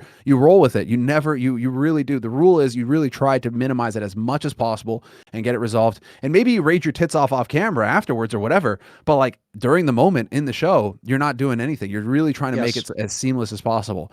So instead of doing that, and you get to the part in the article where Richard recorded everything that happened. So you trust whatever it is will get fixed, and you do your best for the viewers. That's what that's what a professional commentator should be doing. So Richard writes, here's how Gaules handled his inconvenience. He told the assembled crowd the following. It's a shame that the biggest CS broadcast in the world doesn't have X-ray, and that the ESL doesn't have the structure to put X-ray for internet and without X-ray for the arena. If they think we're calling, but they don't understand any Portuguese, it's time for them to learn Portuguese. They'll never understand what it's like to be Brazilian. And so there's already what turns into a bit of a agree with theme. Gaules, by the way. I'll never understand what it's like to be Brazilian because I'm not a whiny little victim bitch like this loser. He just lives permanently in victim consciousness, mate. Like, grow the fuck up. I even met this guy before he became famous. He was totally fine. He was just a normal person. He was just a chill guy. I don't know how he's gotten this bent out of shape because a bunch of 14-year-olds watch him. Like, grow the fuck up. Just grow up, mate. Just grow up. Well, he's getting all the attention, so that was the big one that got a lot of drama because it was just like, okay, fair enough. You're pointing out something that's totally valid, but I mean, it's obviously ESL trying to find a solution for the rampant cheating that's going on in the game off the cuff. Naturally, of course, you're thinking, oh, well, they should have a different feed. Semmler, do you know an obvious way they could stop some cheating? Someone called Gaules could get on that mic and go, please, crowd, stop cheating. Please stop cheating. Also, that is also, yeah, that's But no, here's the obvious problem, answer. Semmler. You will never understand what it's like to be Brazilian. They have to cheat, Semmler, because of, colonialism and question mark. They're being and, constantly oppressed. Yeah, exactly. They have to be held down, so. Listen, what do you expect them to just play equal footage 5v5 against gringos? That's unfair. Colonialism. Just keep saying. By the way, the colonialism angle, I'm purposely throwing it in there where it makes no sense. That's how they use it as well. Like, I love people telling me, a British guy, that like my colonialism's why like their life sucks in Brazil. It's like, I don't know what fucking connection there would possibly be. As far as I can tell, you just think ever if any country was involved in colonialism, we're all in the same club or something. Like, what connection do we have, you idiots? I think it's an obvious one, but we'll move on. And I'll just say, if you are ESL, a German company, and you're hosting an event in Brazil, look it up, guys. There's a movie you might like to check out, a fun sci-fi movie called Boys from Brazil. Check it out. There you go. Reference game on point. The follow-up. So, I mean, this isn't the first time and this isn't the last time something like this happens with Gaules, because he routinely made other speeches throughout the event, and he really did try to like get people riled up. So other quotes, just to give you guys context on this one. One in particular had all the hallmarks of a political rally, with him animatedly waving his arms around while his colleagues either side clapped in sycophantic synchronicity. I love Richard's writing. He's really good in here. He's really loving this one. You know that he savored writing this article. You had to save money, came from other regions of Brazil. They will never understand our country is bigger than their whole continent, he said to applause from the crowd. Some people are in college, are working. We came here to do a party for everyone. That's our visit card.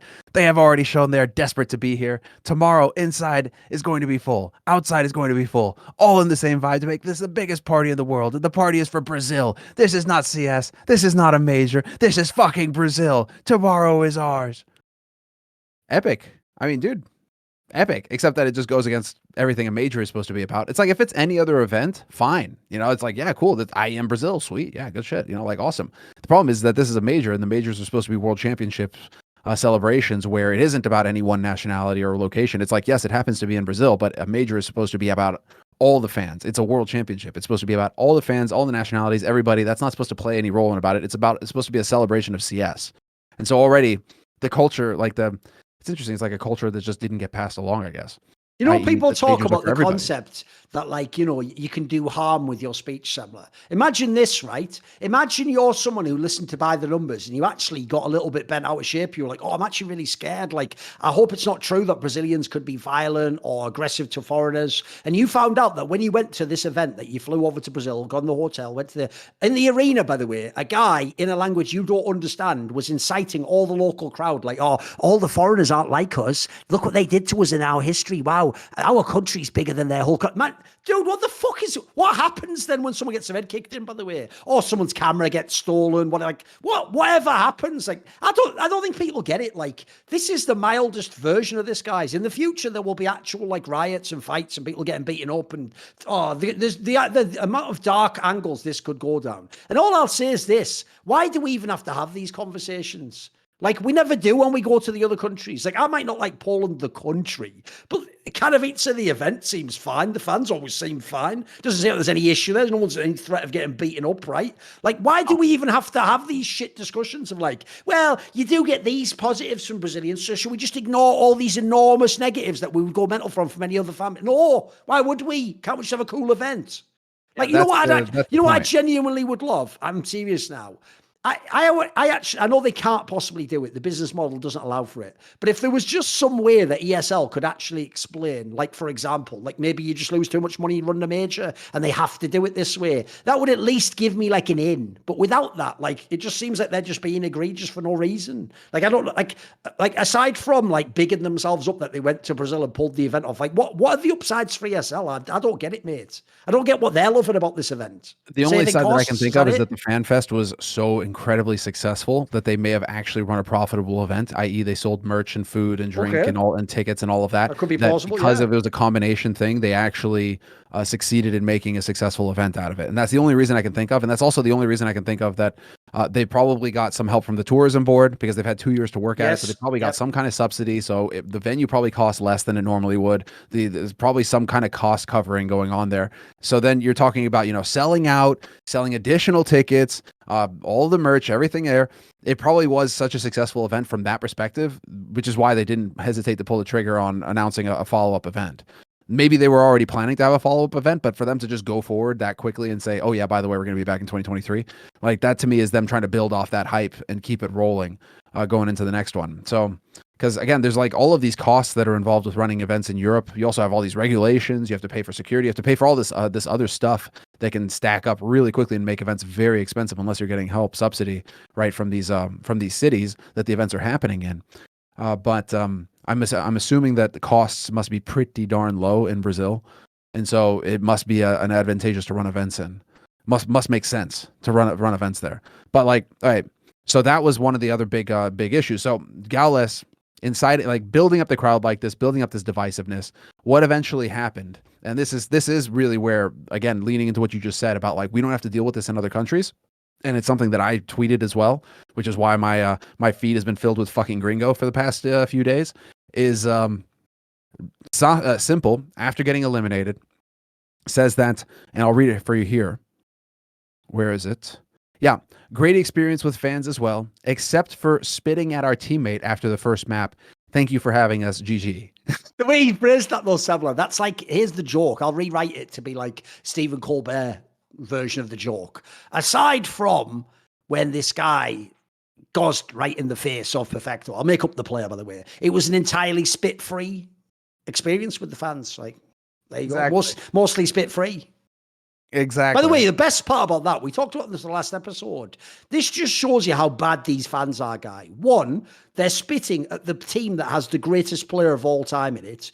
Two, they're doing it at the guy who already before the game basically begged them, please don't boo me. And they still spit in someone's face or something like. And not only that, apparently they didn't even just spit at him. And there were scenes as they exited the arena, and behind the scenes, some are even saying fans tried to grab players and had to be stopped by security. So not only are you dealing with actual assault, because spitting on somebody is assault. Like that is And it would, 100% if people don't know, unacceptable. it would even consider, as far as I know, in a court of law, you can even have a scenario, I think, similar, where if like an athlete punched someone who spat in his face, they might even count it as like provocation. Like you might not even get, like the athlete might not get as wrecked as you think. Like there'd probably be some like back and forth that you'd probably get banned for life for doing the spitting, I would imagine, you know. That's exactly it. And I mean, it's not something to be taken lightly. So somebody spitting at you, it's like, okay. Then fans attempting to grab the players. So That's again, wild, isn't it? physically lay hands on them. And so that's the thing where it's just like already you never like I've never heard of any of this kind of behavior from fans around players anywhere. Doesn't matter. Like I can't for the life of me remember any of this kind of behavior ever before at an esports event, at least that I've attended, and I've been keeping track for going on 10 plus years now. So it's like, okay. So then immediately everybody has to come out, Zeus, Gary, everybody has to come out on social media and say, you know, like, oh, you know, I'm sorry for this. This doesn't represent Brazil, right?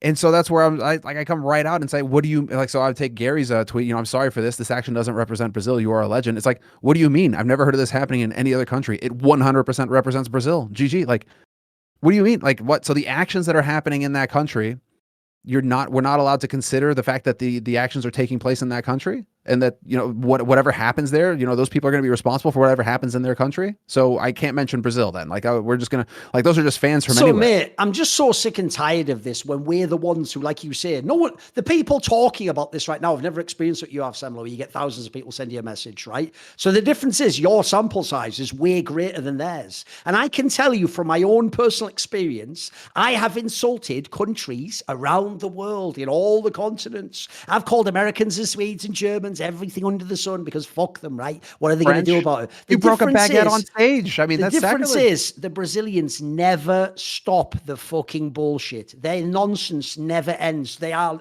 S-tier shithousery 24/7. And so actually, no, I can tell you, guy who has no fucking competent experience, it is very different. It is the difference between, in one fan base, one person out of a million might try to slap you in the face, and then a fan base where 1 out of 10 try to slap you in the face. If you don't see that as meaningful, you don't get to be part of this conversation, because actually in most other crowds, it is a tiny, tiny fraction that cause all the problems. The problem I've had is this, Semmler. I've looked this up online as well with all my experiences with Twitter.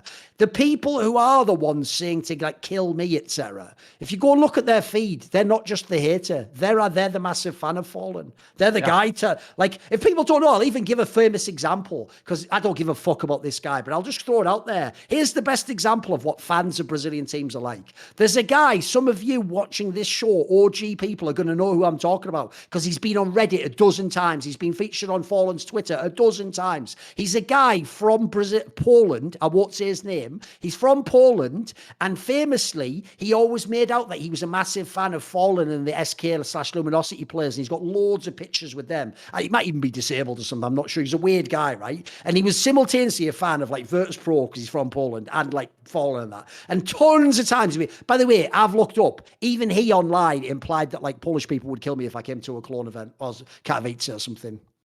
Cool. That's their biggest fan, mate. I'm going to get killed, am I?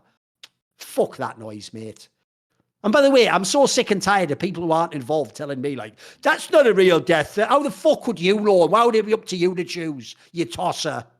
The same people. But if you were to take a picture where Andrew Tate was featured in the pixels in the background, that might warp all the boys to ever be in esports to be Le Hitler. But then we're supposed to ignore people just saying they're going to kill us for fucking video game predictions. What is this nonsense? What the fuck standards are we running with here, mate? They're all over the place. That's what we're going to have to talk about. Do we have to readjust the standards now? I mean, there was a very good thread that came up afterwards where it's like, can we have a conversation about the fact that one of the players got assaulted, and that we need to maybe rethink having players interacting with fans, or being in a position where they have to walk through fans, or any of that sort of thing. I mean, obviously, the thing is, like, you're not necessarily having that conversation, because obviously the major one that we all think of is the Olaf dildo slap, where that was probably like the most egregious thing out of all of the fans, because usually it's benign. We've never had to think about it before. But the fact that So the crowd, the difference is, Semmler, you in your brain, I can't either. You can't even conceive of that crowd at Cologne, the most famous one where they get to walk out and high five. You can't even conceive of people fucking with them, because why would they? It's just a chill environment, isn't it? Whereas as you see in here, it's going to get progressively more and more dodgy if we keep doing events in certain places, it feels like. Like sooner or later, by the way, someone's just going to do something mad. I've seen this happen at the UFC. You know what, UFC, sometimes people just like grab your hat and stuff. Sooner or later, someone's just going to like slap a player in the face, mate. I'm telling you right now, it's going to happen. Something like that. Or grab his jersey and rip it. Something simple like that's going to happen eventually. Like, do you have any, like, how do we have this conversation then? Is it just like, do you have to, you have to take responsibility? It's like, no, this does represent Brazil. And so Brazil is going to get treated with different standards until you have the same, until like you're going to a Brazilian event and you think, oh, it's, you're thinking the same way that is if you were going to Cologne. Here's how you know it does represent Brazil, Semmler. If it didn't represent Brazil, it'd be so simple for all of them, to a man, all the pros, all the people at Gaules, to just say, I decry it. I'm against all of that behavior. Please don't ever do that. If you're a fan of mine, I don't agree with that. It's not something I call. They don't. What they do instead is this, Semmler. They refuse to decry it while saying that it's not a big deal anyway and it's not them involved. Well, which is it? Which is it, guys? You know what I mean? Because I've always said this. This is why the person I feel the saddest for about the way the Brazil shit's gone. It's not even people like Fallen, by the way. Fallen's smart enough to just play both sides. What he does is online, he plays the side that he loves all the Brazilian fans. And in private, he'll just tell you what they're like for real. And he understands the way the game's. The one I feel sorry for is Zeus, the old coach of SK and EG. Because if people don't know, he really is the guy who's the true believer. Like, he's seen the bad aspects of Brazil, but he's always also seen the best. And he's seen how when you get a better chance, you can improve your life. So sadly, he is the guy who thinks that if you just keep doing over and over again these impassioned speeches, like, guys, like, let's not be like this. Like, you know, they don't hate us. But the problem is he can't counteract a Gaules, mate. He can't counteract some of the pro players out there that do this. So unfortunately, like, I just feel like he's just like he's on some Sisyphus shit, mate, trying to push that boulder up every day and it just rolls back down. So sadly, I know, like, it'll never work for you, mate. No one's going to get the message, unfortunately. Like, in fact, that crowd seems actively hostile against the message. Well, that's where we have to wonder, like, would it have been a different outcome? And that's the point that Richard eventually makes, where he's like, we can never have another IEM Gaules, where Gaules can have that much influence over a crowd. You just can't allow that to happen. He can do like a fan fest outside or something, but you can't have him actively broadcasting the commentary throughout the arena. It's not his style. You know, I don't know if you know this, Semmler. Clear that he's also he can't be trusted. It was even implied, just not explicitly, it was implied that it was essentially Gaules got to play God with the results. Like, I don't know if you know this. Do you know Cloud9 lost to Mouse Sports in the third map of that quarterfinals, right? Gaules, like, apparently marched the crowd back in to cheer for Mouse. And Maus won the game. So there's one. You're already now playing God with the results. Then, when Outsiders won the final, Jim even said in his vlog on his YouTube channel afterwards that, you know, thanks to people like Gaules who sort of like built a profile of like the fans should cheer for us, because I actually think that helped us, right? I made this point before, Semmler. I don't have a big problem with it because I don't believe the crowd magically makes people win games. But if you guys do, and if ESL does, why are you rigging games then? What is this shit? It's got to be one or the other. If it has a meaningful impact, you can't have that. Yeah, exactly. Because in that scenario, by the way, how long before you just build money into that? Oh. You know, I'll tell you a quick story, Semmler. Right, when I was a boy, right, some people who were around my family were fans of Liverpool Football Club, right? And even though Liverpool was a very, very successful team, and even obviously in the modern day have won a lot of things in football, like, if you don't know, Liverpool, the city, is famous for having a lot of like scunny people, a lot of like chav type people, a lot of people who come from poor backgrounds and they're on government benefits and they're getting involved in a bit of crime and they've had a little bit of running with the law, right? So when someone went to one of these Liverpool games back in the day, they said that when you got there, right, you'd park your car in like a road near the stadium, and then when you got out, some little kid would come over and go, hey mate, hey, I'll look after your car for £1. And you go, nah, it's all right, it's okay, it said you can park here. And he goes, nah, mate, listen, you give me £1 and I tell you, nothing will happen. No one will smash windows, no one will cut the tires. And what you realise eventually, if you're a fan who doesn't get it, he's going to smash your windows or cut your tires unless you give him the pound. So what you do is you just give him the pound, don't you? Like, that's the fucking vibe I'm getting from like the Gaules thing. It's like he's just stood outside the venue and like the fucking Mouse Sports owners there, like, oh bloody hell, we're losing. And Gaules is like, you know, it would be a shame if the crowd was to cheer for Mouse Sports in the next game, but why would they? Unless someone was to tell them, of course. And then they're like, oh, here you go, Mr. Gaules, your laundry has arrived. Like, you know what I mean? Like, you can see where this is going, guys. Like, why is he allowed to play God with the results? I was not aware of that, but man, that is fucking outrageous if it's true. Like if he is influencing fans to influence outcomes of matches like that, you can't have that, man. Okay, so that actually feeds into the point that I wanted to make, i.e., if you like going forward, you can't have Gaules handling a crowd that way. And then would you have the same result if it was because as I understand it, there are Brazilian commentators who are more in the mainstream vein, i.e., doing commentary the way that we do it. And could you replace Gaules with those commentators, and would you get a different result in the future? It's the way you even said that, like the way we do it. Because dude, like this is the other thing, because we don't know Portuguese. To be fair, we don't know how Gaules is saying it, but it does make it sound like Gaules' way of casting is like Babam back in the day. You remember him at the very beginning, where it was nothing but memes?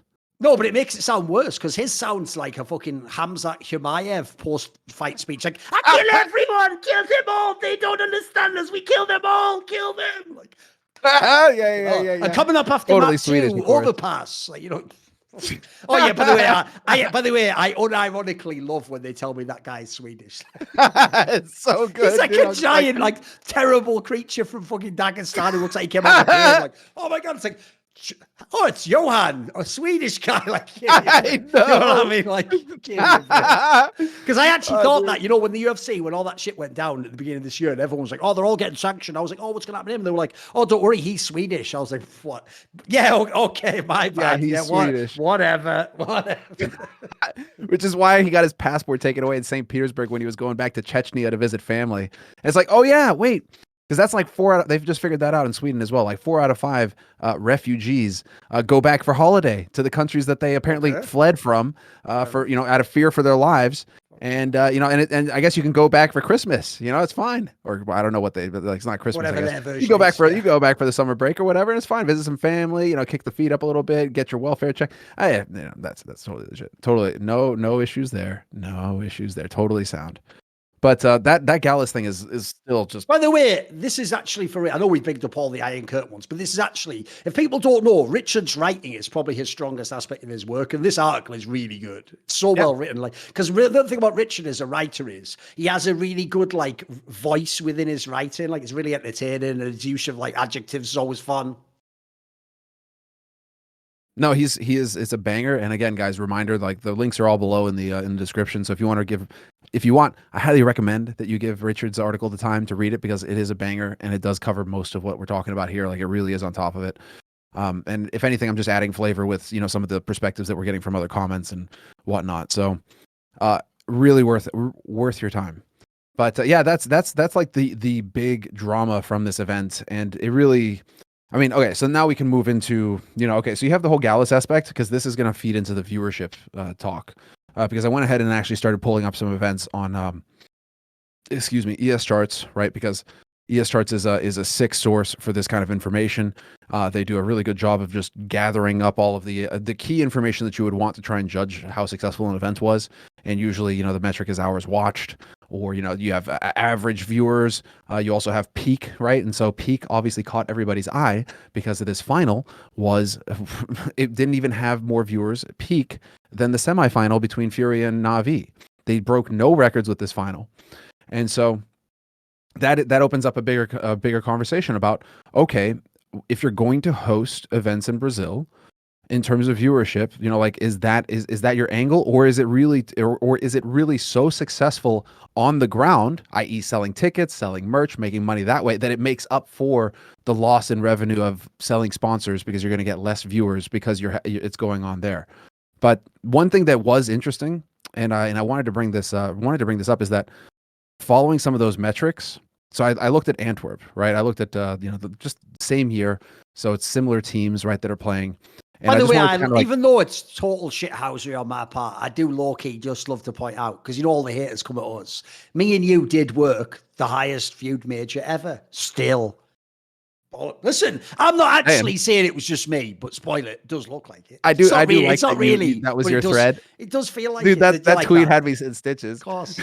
The fans knew that I wasn't going to be there, so obviously. Yeah, the joke I made, if people don't know, was right because they showed the last three majors and they were like, Stockholm was the highest, like Antwerp was pretty high, and then obviously IEM Rio was way lower. I was like, well, yeah, it's just here's the logical conclusion, right? I was at Stockholm, so everyone watched that. Then they heard Antwerp was a PGL tournament, so everyone who thought that Stockholm, well, it's another PGL event. Thorin's probably there, tuned in anyway, and then everyone knows I don't work IEMs, so no one bothered. All I'm saying, ESL, is that's about as plausible as your theory for your viewership. There you go. So, all right. So to give you guys some context, right? I'll read off because there you could say like, okay, well, what does like an IEM Cologne get in terms of viewership, right? So that's something that already that can establish a peak prestige event, baseline in Europe, good time zone for CIS, for EU, and even for NA at times. Peak viewers was 1.25 million.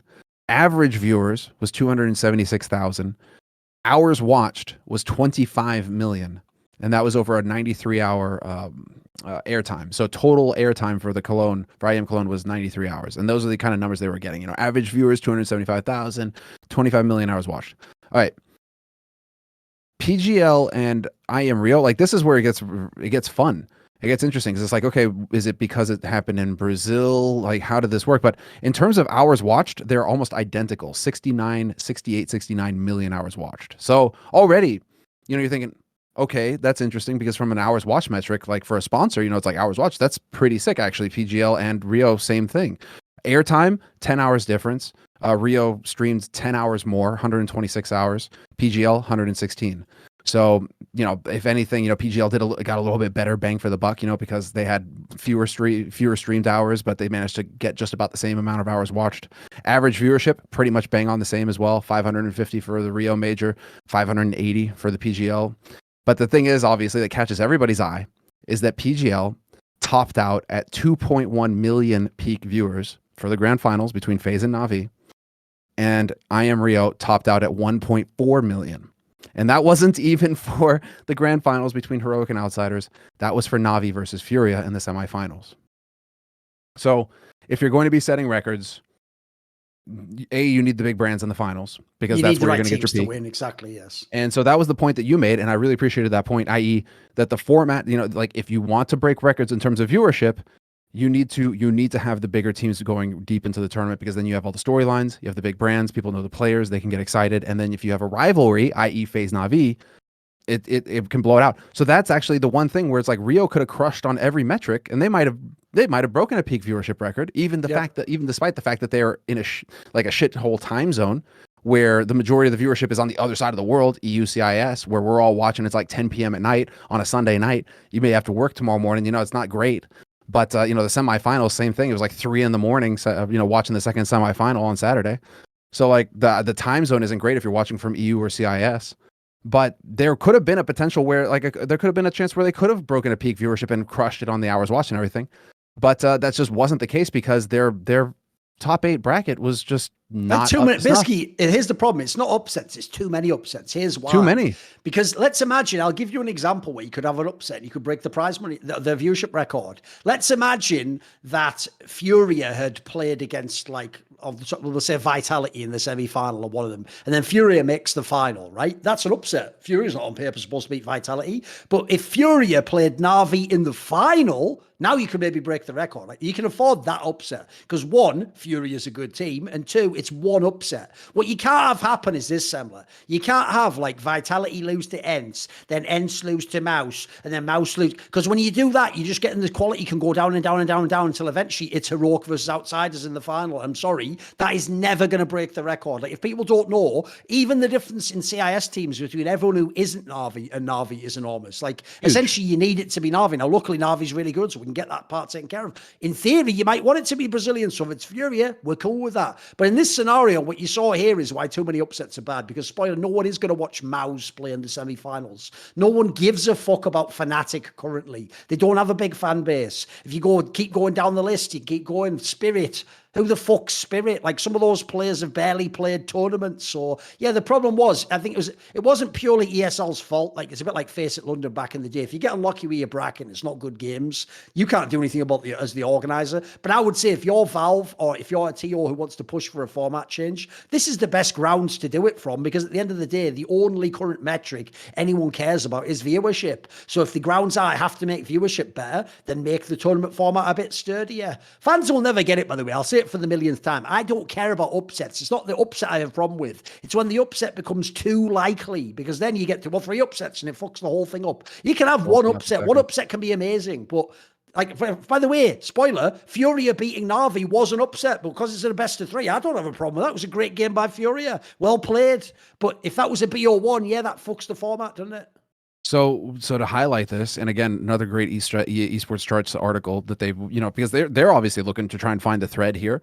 So they put out an article that's going to be linked below. IEM Rio Major 2022 reasons audience decrease, right? And they were trying to figure out as well, trying to find a thread, like, how do you lose 500,000-600,000 in your peak?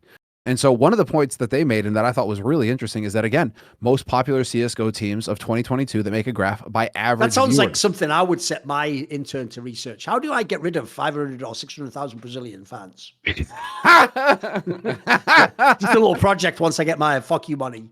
There you go. Yeah, fair enough. Clean that feed up real quick. Na'Vi are the #1 most watched by average viewers, most watched team of 2022. By 100,000 margin, 409,000 average viewers when a Na'Vi match is going on. And this is based off of tournaments, statistics of tournaments with $250,000 prize pool or more. So that is a big deal. G2 are the runners up at 305. Imperial are third with 301. You have to go down to 10th place to find Heroic, 187 average. 187,000 average. And then down to 15th place for Outsiders, 163. So already your finals, you don't even have two top 10 teams that are going at it in the finals in terms of hours, in terms of average viewership. So already your viewership is just tanked. But then, all right, but then fair enough. We make that point. Does this explain the semifinal though? Because we're talking about Na'Vi Heroic. So you're thinking, or Na'Vi, we're talking about Na'Vi Furia, right? Like, it couldn't have been, I think again, it's the time zone. Because that match would have happened at, it would have been like the 3 a.m, like having to wait to, like you're going to sleep. It's like 2, 3 a.m. Not everybody's going to stay up that late to watch a match. So again, like clearly you had some fans that were, you had 100, you had like 1.4 million who stood up to watch, who were there watching. But, could you have set a new record there? Because, that's the most watched team of the year, Na'Vi, going up with Furia, who are the home favorites. So that's already a good storyline right there. That could probably pique some interest. So a quarterfinal. That was a quarterfinal, right? Obviously, not a semifinal. But point being, it's like, had it been in a better time frame, could you have gotten more out of that match as well? Possible, it's right? Like, that's the thing. Like, you're trying to find the threads. By the way, I'll even say, if people don't understand, that's actually an area I also don't blame any TO for. In theory, you should always maximize for the highest viewership, no matter where the event is located. Even if that means local time, you fuck the event. Like, if people don't know, in League of Legends, the main viewership is from China. So obviously you should make the tournament so it's good for Chinese hours if you want the viewership. Like, it's not about catering. Remember, the live audience is just the people in the venue. Like, they're already being catered to. You don't have to make everything perfect for them. It's about the millions of people watching on the internet. Yeah, no, it's the quarterfinals. Okay, so yeah, it wasn't at 3 a.m. on Saturday, obviously. No, it wasn't. Here's the thing, it wasn't that bad. It was late on Friday night, because I think Friday we stayed up until 2 as well. I'll tell you right now, what happened with this was the first game each day, Semmler, would start at 6 p.m. and the second game would be at 9:30 p.m. So the problem is, it's just that it would run to potentially midnight or past midnight sometimes for the second game. So Na'Vi Furia was one of those ones. Na'Vi Furia was the second game, and it was that's I'm remembering staying up way later than I normally am in order to watch these matches. And it's just like, not everybody's going to do that. Problems. Your average fan is not going to do that. They're going to want to tune in live. The other thing to throw in here is ESL had tech problems, it seemed to me, like in almost every series, Semmler. There were just games where, like a lot of fans didn't notice because they couldn't tell that, like, it's like if you worked on the desk, you can tell when they're doing the extended fill, when they just keep doing here's the thing that gives it away, Semmler. When you're on the desk and they just keep showing random, like, crowd shots and player shots as we're just voices talking over it. But instead of it being for 30 seconds before they come to a graphic, you're just like that for 5 minutes at a time. That's like the giveaway always, that you're in an indeterminate length fill and that you're just essentially just holding, you're in like a holding pattern, like those airplanes outside the airport where they're not allowed to land yet and you have to just keep circling.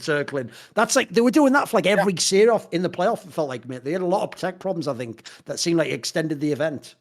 Yeah, it's like, now that you mention it, that is also something that, you know, the PCs issues. I mean, we talked about that last week, though, I think, where we covered Dexter and all that sort of situation. And, yeah, it was really happening a lot in the earlier phases of the tournament. Fortunately for ESL, it felt like they managed to clean up most of that going into the playoffs, but there were still obviously some parts in the playoffs where it could have been better. All right. Viewership, yeah. So I guess, you know, that is one thing that, I'm trying to find the positives here. There are positives with this event. IEM returns to Brazil in 2023. So clearly, it's like we talked about this, where there's 2 slots that were left open on this announced schedule for ESL next year, their Pro Series, their Pro Tour kind of calendar. There's a spot open in April and there's a spot open in October. So you could have either one of those go for a Brazilian event.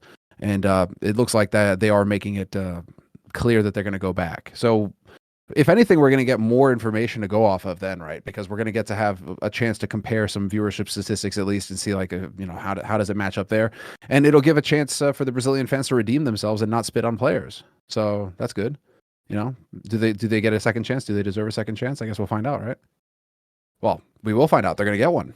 So there you go, guys. You know, it's just like, hey, if it's not Brazil, just don't do it again. But let's see. Example of crowd cheating. Had that. So one thing actually that was kind of like, what do you think about this? Because I thought that it was just the one time. And remember when we were talking about how Navi are now owned by a betting company, GGBet, right? Like they are, that is the situation. Well, technically, the owner of GGBet also owns Navi. Yes. Okay. Yeah. Okay. So we're all around, you know, like, so technically GGBet, I thought that this happened just once, and it was between Navi and Furia, where Electronic dropped a Negev out of nowhere and left it in the spawn on Nuke, and you're like, interesting. Okay, is this the M249 situation over again? But then it just so happened that it happened the same thing happened in EG versus 9Z and Heroic versus Team Liquid. It happened as well. So there were multiple Negevs dropped throughout this, and it wasn't just by one team, and it wasn't just by one player. So I just wanted to get your thought on it real quick, because it's like, we're not saying cheating, but it is something that has to be brought up in the context that now you have teams that are literally owned by betting companies. So it's like, it is something that needs to be brought up, i.e. this is possible. It is possible that you could have multiple spot bets getting filled out here, you know, where a player gets, you know, it's like 50-1 odds that a Negev gets dropped in the game, and that's just happening, you know. So it is worth mentioning that is happening. Not saying that it is happening, because now it does kind of muddy the waters a little bit that you have other teams that are doing it. So could it just be a fat finger? Or, you know, could it be the nefarious? Well, the problem is, we know this already happened literally with Navi. So I'm sorry, when a Navi player does it, I don't give them any leeway whatsoever. Of course not. Yeah. That's why you can't allow conflict of interest, like betting company people also being directly embroiled with teams that then potentially could influence people to do things like this. Because the reason why this is actually more pernicious than rigging the outcome of the game is because if you do this, you can just get away with it. Like, remember, even the other team doesn't give a shit that you bought the gun. They're like, well, what do we care? You're already defrauding the customers of the... You know what I mean? Like, what is this bullshit? It's just nonsense, in it. Precisely. So, I mean, it's just worth mentioning. I mean, obviously, other teams did it too. So it's just like, it's just a thing that's worth bringing up, because it's just, you know, got to keep an eye on it going forward and see if it's something, you know, and to credit, although, you know, it was always pointed out, the observers were catching it on, and the commentators were mentioning it, but it always felt like they weren't. You're not going to say it out loud on the stream, I guess, but they were taking note. But the next bit here is that Simple wins Player of the Decade. And you had some information on that one that I'm curious to hear. What was it you wanted to say about that? I'm just trying to see a second if I can actually find where they announced the list of all the other players. Let me just quickly see if I can see what their list was. Oh, there was a list. Okay. Because at one point thing, I had no, like, promotion wise, I didn't have any information on it at all. I only saw it at the event. I'm just trying to find where it is. I mean, I do know for a fact that they did get the graphic wrong because it's like credit They to didn't ESL, spell but, his like, name the correctly, stage- put it that way. the stage was pretty cool, i.e. there must have been a projector under the stage. We were trying to figure it out. It wasn't a projector from above, and it's not AR. There must have been a projector under the stage and stages where they were projecting up under the stage so they could project graphics and stuff like that, which Right, was here pretty we cool. go. I've got the info. So first and foremost, they didn't even give Simple the player of the decade. They gave like similar because they spelt his name wrong on the actual lights of the whole ceremony of him coming. Secondly, because they did this before the final, it was like an empty arena that they did it in, which also looked really fucking shit. And here's the info. This is why I want to bring this up, Semmler, because there's a concept. It's a really good concept. Like, who was the player of the decade? And since they're doing CSGO only, they're making the decade 2012 when CSGO came out to now 2022 to make it a decade. But it's not like the decade of the 2010s, okay? In case people were lost by that, right? But it's a decade long, right? Here's the thing that's insane, right? The way it was done, Semmler, there were a whole list of names given, and they were given in order, right? So the names went like this. I'll go in reverse order. It went Zeus, NBK, Glaive, Get Right, Pasha, Olaf, Dupree, Cold Zera, and then we have top 5, Fallen, Carrigan, Forest, Device, and number 1 was Simple, right? Now, already that list looks really weird because, for example, like, Carrigan, 4th best player of the decade. Like, you know what I mean? Like, who's even voting for that? Are you ready? I have little birds out there who were in the voting, and they told me how it was done, right? This is the level of clown shoes ESL is on. So from that huge list there, you would assume, Semmler, that you did what I would suggest, which is just tell each member of the voting party, pick your top 10, and then you collate them, don't you? So if everyone has Simple top 3, he's almost certainly going to win. If everyone has, say, like Forest and Get Right, but they're in the top 10 somewhere down here, they're going to make top. Instead, right, here's how I was told it was done. You just pick one name. Now, this is mental, mate. That means when you have names on there like Zeus, Counter-Strike Player of the Decade, that means probably one guy named Zeus. And it's just because not every other name was identical. So, by the way, that means there are nutters for real who asked who is the player of the decade. Pro players were saying names like, give us one name for the player of the decade. Zeus. Oh, excuse me. Oh, that would be Pasha for me. Oh, right, you want one player of the entire decade. So from 2012 to who was the greatest player? Oh, I'd have to go with Dupree. Like, who are picking these names? So this is what's mad. Not only is it whack, but this is how whack pro players are, guys. Because here's the real juice. Here's the info I've got for you. To this, by the way, I need you to give me the link. Oh, I'll give you the link to the article. Yeah. Yeah. Give me the link to the article. Basically, here's the info my little bird told me. They told me that because you only voted for one person, that there are some mental ones, and I looked it up and they're right. So you ready for 2 that'll blow your mind, Semmler? Think of that list of names I just read off. That name doesn't include Nico or Kenny S, by the way. Yeah, it doesn't. All right, let me give you the full list, guys. Okay, so it's Simple, Device, Forest, Kerrigan, Fallen, Cold Zera, Dupree, Olaf Meister, Pasha is on there, Get Right, Glaive, NBK, and Zeus. NBK is player of the decade. He is the kingmaker, after all. But player of the decade? And also, I'll throw this in there, right? I was also told, like, these people didn't make the list because there must have just been not enough people voted or whatever. But I was also told that in the same world that Nico and Kenny S were not nominated, that behind the scenes, people were actually picking guys like FNX, Kiyashima, and Happy. If people don't know, pro players are barely human, mate. They're like another species completely. They're just fucking weird. They're all the problem is it's like actors. You know, Semmler, like the saddest thing about the modern world is that people give actors any sort of like credit at all. Like their whole skill set is not the part of them talking out of character. Their whole skill set's only the thing they do on camera when they pretend to be someone else. And the joke is, what do we as a culture do? Well, then everything you must say as who you really are, not the other character, must be incredibly fascinating. Tell us everything about life. How's it work? Like, I've told you this story before. There's a famous thing where supposedly back in Roman times, they actually treated actors like I was about shit. to say. They considered them like below dogs. The lowest basically. Yeah, exactly. subhuman So I have to class. say, that's why, even though I know we all love them on camera, I have the same vibe about pro players, guys, and I've been around them a long time. Inside a server, they're geniuses. They're doing the most incredible stuff you can imagine. Get them outside of a server, and there's people who don't know how to order like fucking garlic sauce on their fries in like a normal country that speaks English. You know what I mean? Like, people who can't set up a fucking graphics card. Like, these are not thinkers. So that if you ask them, who's the player of the decade? Like, let me think. Well, I loved French Counter-Strike, so let me think. I've got MBK, Kiyoshima, Happy. Any names you're missing there? No, don't think so. Like Kenny S for it's like that whole thing just didn't make. I thought I'd just bring it up because one of my little spies came to me and gave me the info. So also, as usual, good concept, but I think they scuffed the way they did it. Yeah, they did. And just to reiterate, we should go back to the Roman times. Just saying, and vis-a-vis actors these days, I think they were onto something back then. Probably worth giving that a second go. But in terms of this list, yeah, no, it's like. Okay, if that's actually how they went about selecting him, that is pretty bonkers. And you would think, again, it's like, man, every time you want to say like, oh, well, they'll get it better next time or whatever. It's also like you're sitting here thinking like, how long has ESL run now? How long have they been running these types of things, these types of tournaments, these types of events, these types of awards? It's not their first time they've come up with these sorts of things either. And so it's like, how many times are you going to keep saying like, well, next time they'll get it right? Remember that thing I published not that long ago? I was not one who found it. It was a fan who found it, but I just signal boosted it. ESL did, in my opinion, a really disrespectful one, Semmler, which is about 4 or 5 years ago. They worked with one of their sponsors. It was that one called PaySafe card, where it's like a card that you like load up with money and you can use it like a credit card or whatever in Germany or whatever the fuck. They did a Hall of Fame, Semmler, and actually inducted, I'm going to say like 10 people or something. Big players, by the way. All the names you'd expect. Fatality, fucking Party, Fraud, all these fuckers, like legendary players. Rafa, whatever, 04, people like that. Right? They got all these legendary players in, and then they just quit it after a few years. Like, it shut down. Website doesn't even exist anymore, and they don't even bring it up.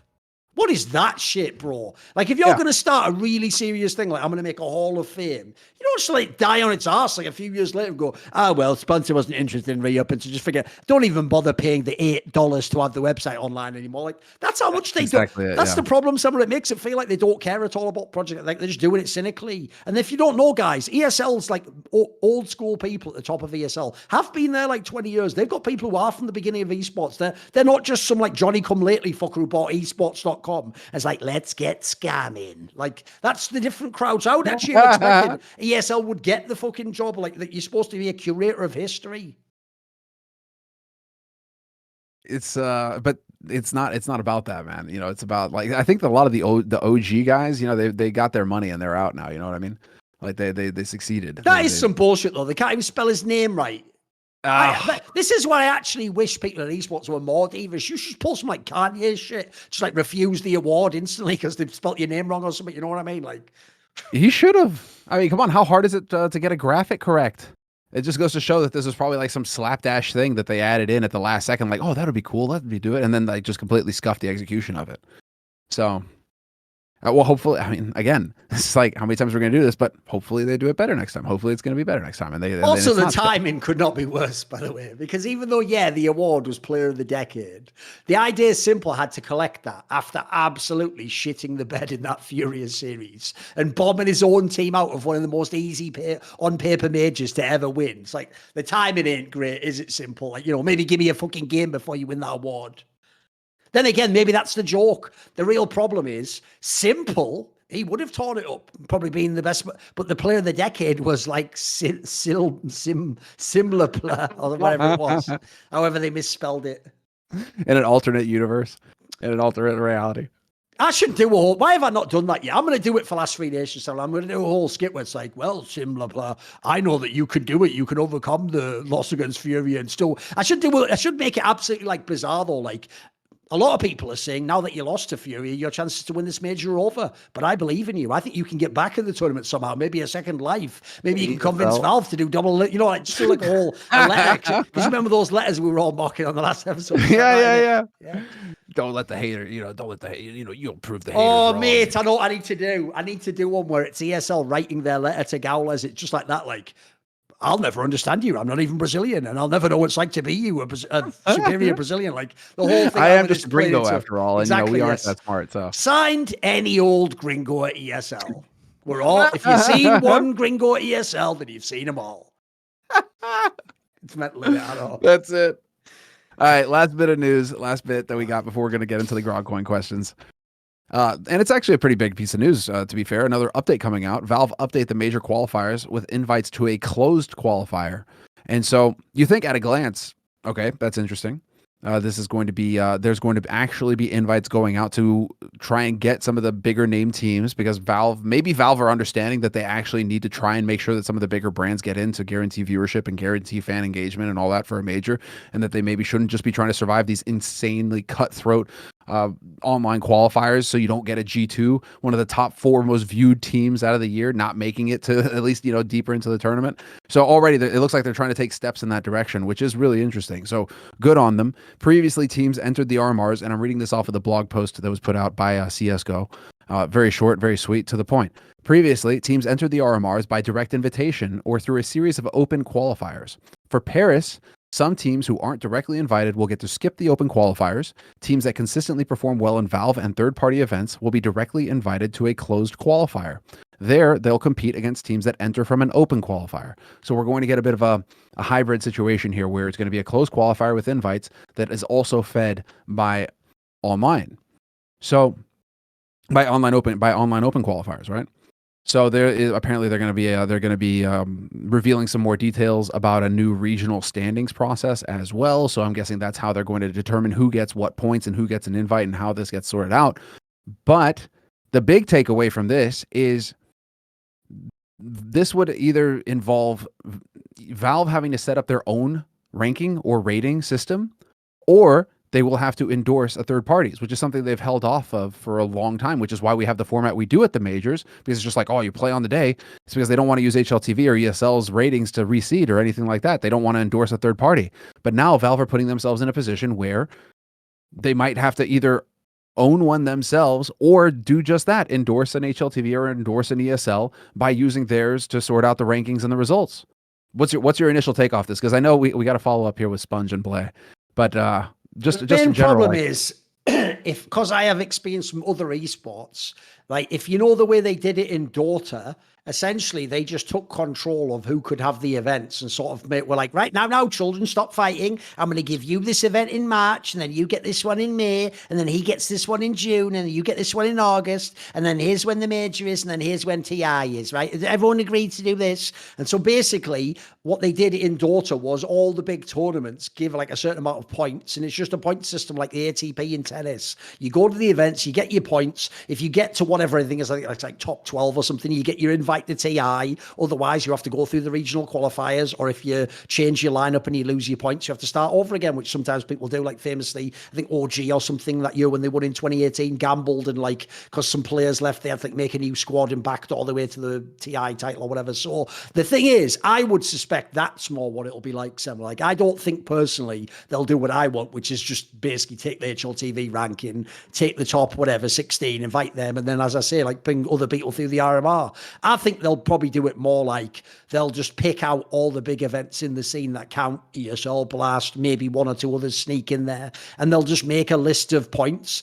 And look, the good news is this. I actually don't think it can be worse than what we have now. I actually think direct qualification only mixed with online qualifiers, mixed with VO1 RMRs is the worst possible system. So any system that at least like ensures that, for example, because remember, no matter what ranking system you use, like FaZe Clan, for example, would have been invited. Na'Vi would have been invited. So the good news is I actually think as long as, and even a scuffed version of this should actually be better than what we have now, in my opinion. So I think it'll be good. It does seem like a step in the right direction. What's interesting is that Valve have been vocal in the past saying that they don't want to run experiments over, they that's why CSGO have been doing things differently than on the Dota side of things, is because it's two different developer groups, and it's also there is like internal pressure from the Dota guys trying to get the CS guys to do what they want, but the CS guys have really been trying to do their own thing with the CS side of things. But it does look like maybe, I don't know if this is internal where the Dota guys are saying like, you should really do it this way, and the CS guys are finally going along with it, or if it's the other way around where the CS guys are like, hey, that actually looks like it's working over there. Maybe we'll try and pick and choose and take some of your strategies over there and use them here in our side of things. But it looks like there is some progress being made on the Valve side of things, at least to try and improve the major cycle. So that's interesting. Like that's actually a little bit of backstory, a little bit of information from behind. Sorry, my nose is really itchy all of a sudden. All right.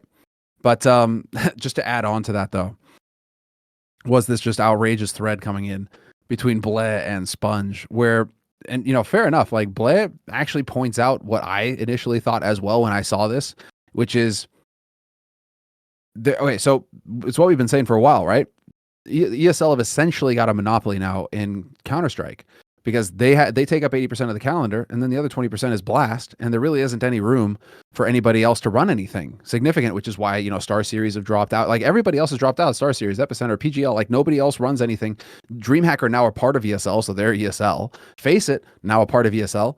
So once again, they're ESL. Even if they were to run something, it would still be ESL running it. So ESL basically has 80% of the calendar, although Flashpoint isn't even a thing anymore. So no point really mentioning Face It. That's been shut down for whatever reason. But like, so ESL essentially is like 80% of the calendar, and then you get Blast that kind of squeak in there with their 60 broadcast days. Like wherever they can fit.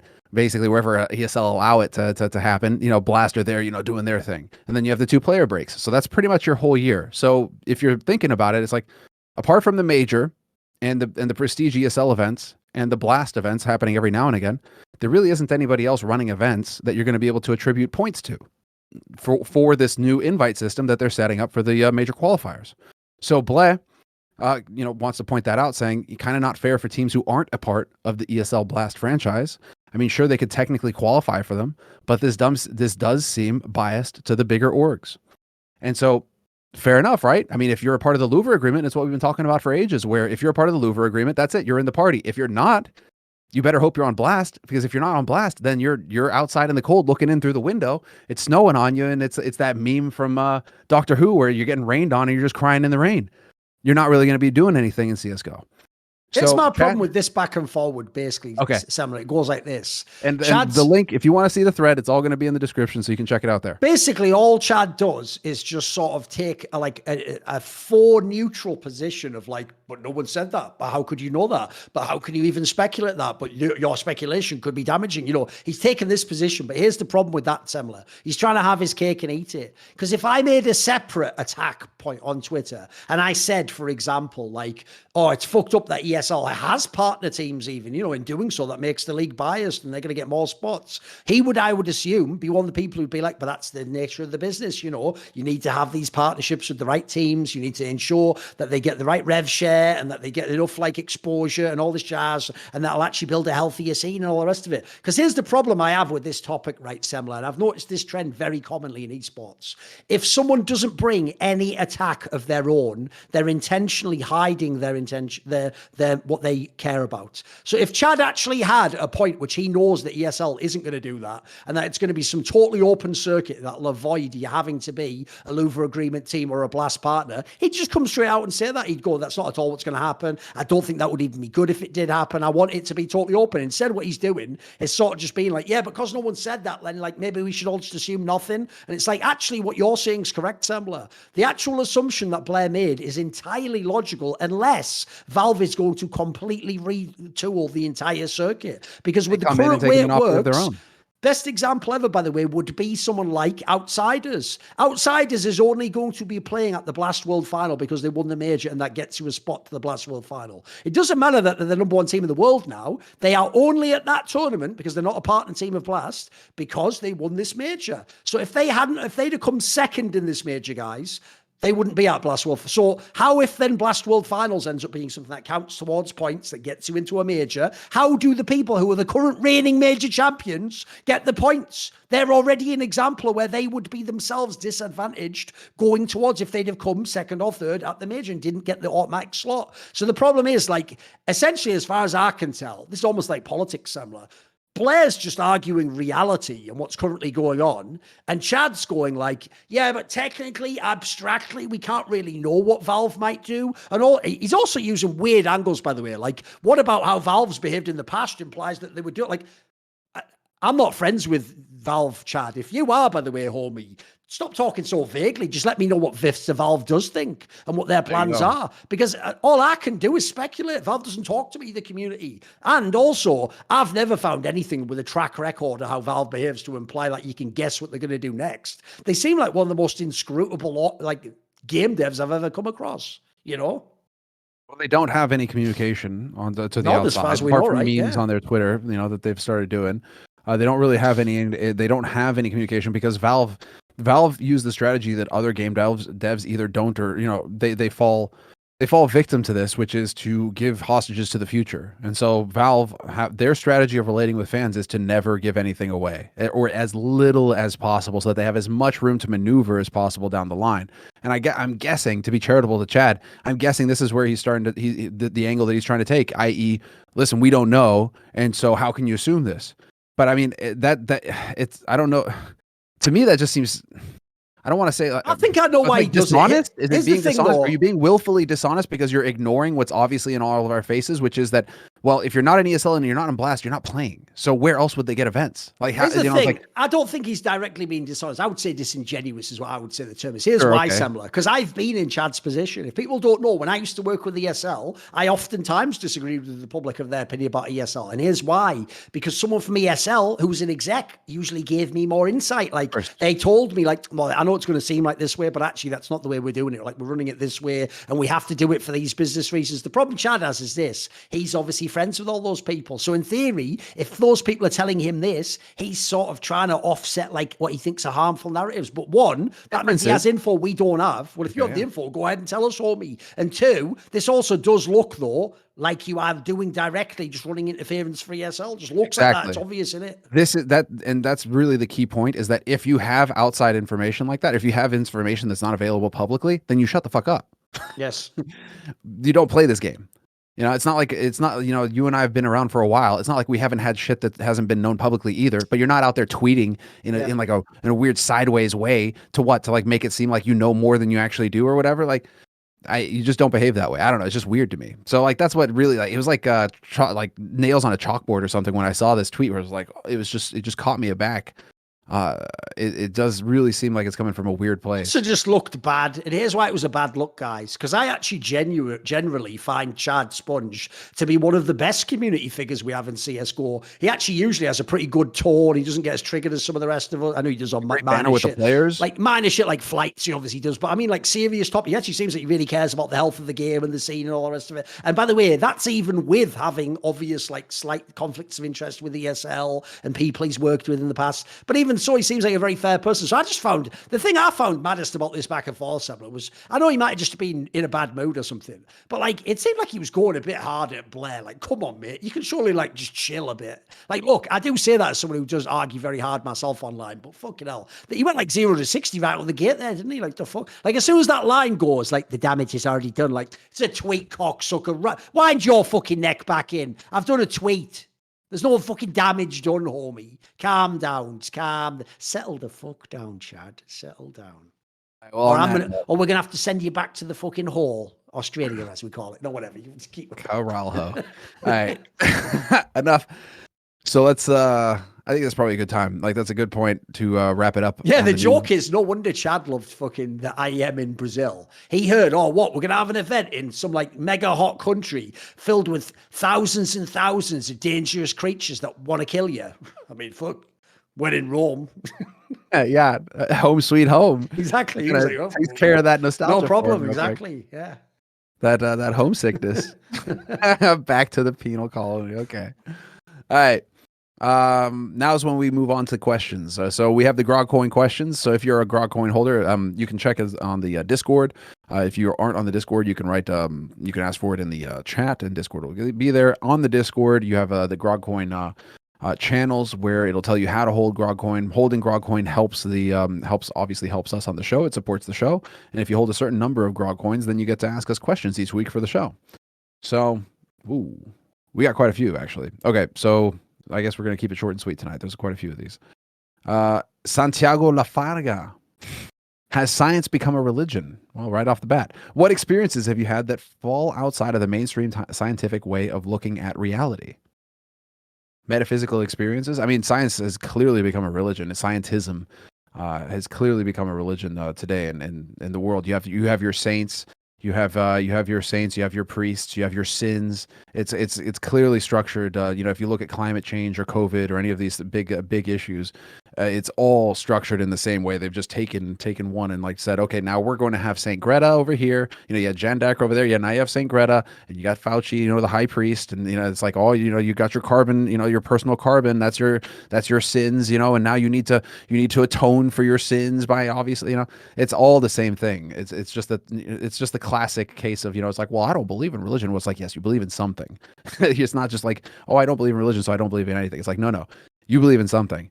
And so that often turns out to be this new scientific method, you know, the scientific method, fine, fair enough, but this scientism, this new language of scientism that gets pushed. And that's it's clear as day when you look at it today. I think it was always from day one intended to be ideologically a new religion to replace the old one. It was supposed to be a secular religion, essentially, because if you just look at literally who funded and promoted the theories and papers and researches from people like the Royal Society, you just go and look who did these things. And they were the people who, by the way, themselves had very strong religious beliefs, just not ones necessarily they share with the public. So to me, it was always meant to be that way. And if you look at the way people actually like sort of function using their scientific worldview, like you say, it's just religion, isn't it? Like people really do think there are like, instead of the priest telling you how to live, the science just tells you how to live based on some study you heard about. And like, it's all the same crap, isn't it? I know. So on the other angle though, here's the thing. In general, I'm not a huge fan of going into like the experiences I've had, because I actually do think two things. One, people tend to ask in the only analogy I can give is a crude one, so I'll give you one. It's like a kid who's like, your young cousin asking like, what's it like to have sex? And they just want to hear like the gory details. It's like, none of your business, mate. You just go and experience it if you want to. Like, don't try and like vicariously creep in on my shit, mate. I'm not going to let you smell my finger, you little twat. And then the other thing is, I also think if you actually had any kind of like meaningful spiritual experience, the first thing you're going to do is run to the internet and blab about it all. Like, oh, and then God said to me, like, maybe shut the fuck up and let it be between you and God, you asshole. If you wanted everyone else to listen, maybe you'd given them mushrooms. Or whatever it is that you took. There you go. No, that about sums it up as well. It's interesting because I listened to an interview with not an exorcist, but somebody who's been present at many exorcisms. And one thing that he said that was interesting was like, he was specifically saying like, I wrote this book to specifically tell you not to go looking for this sort of thing, right? Like go to the religion, go to the mainstream stuff. Do not go and look for the witchcraft. Do not go and look for this stuff, because it can lead to some pretty horrible places. And I was like, okay, fair enough. That's a good warning. So again, you know, it's like when you're asking for like, oh, you know, what's your mainstream, you know, what are your experiences and all that? It's like, don't ask those. Or if you are going to go find out for yourself, at least avoid the big red flashing signs of like, do not go to those ones. All right, Sigo. Considering FTX went bankrupt, how badly do you think this will affect TSM, and is there a risk of them walking back their decision to get back into CS? Well, Sigo, we kind of addressed this one at the beginning of the show, at the opening of the show, but just to reiterate, TSM will 100% be affected by this. It's too large a sum of money over a span of too many years for it not to have an impact on their plans.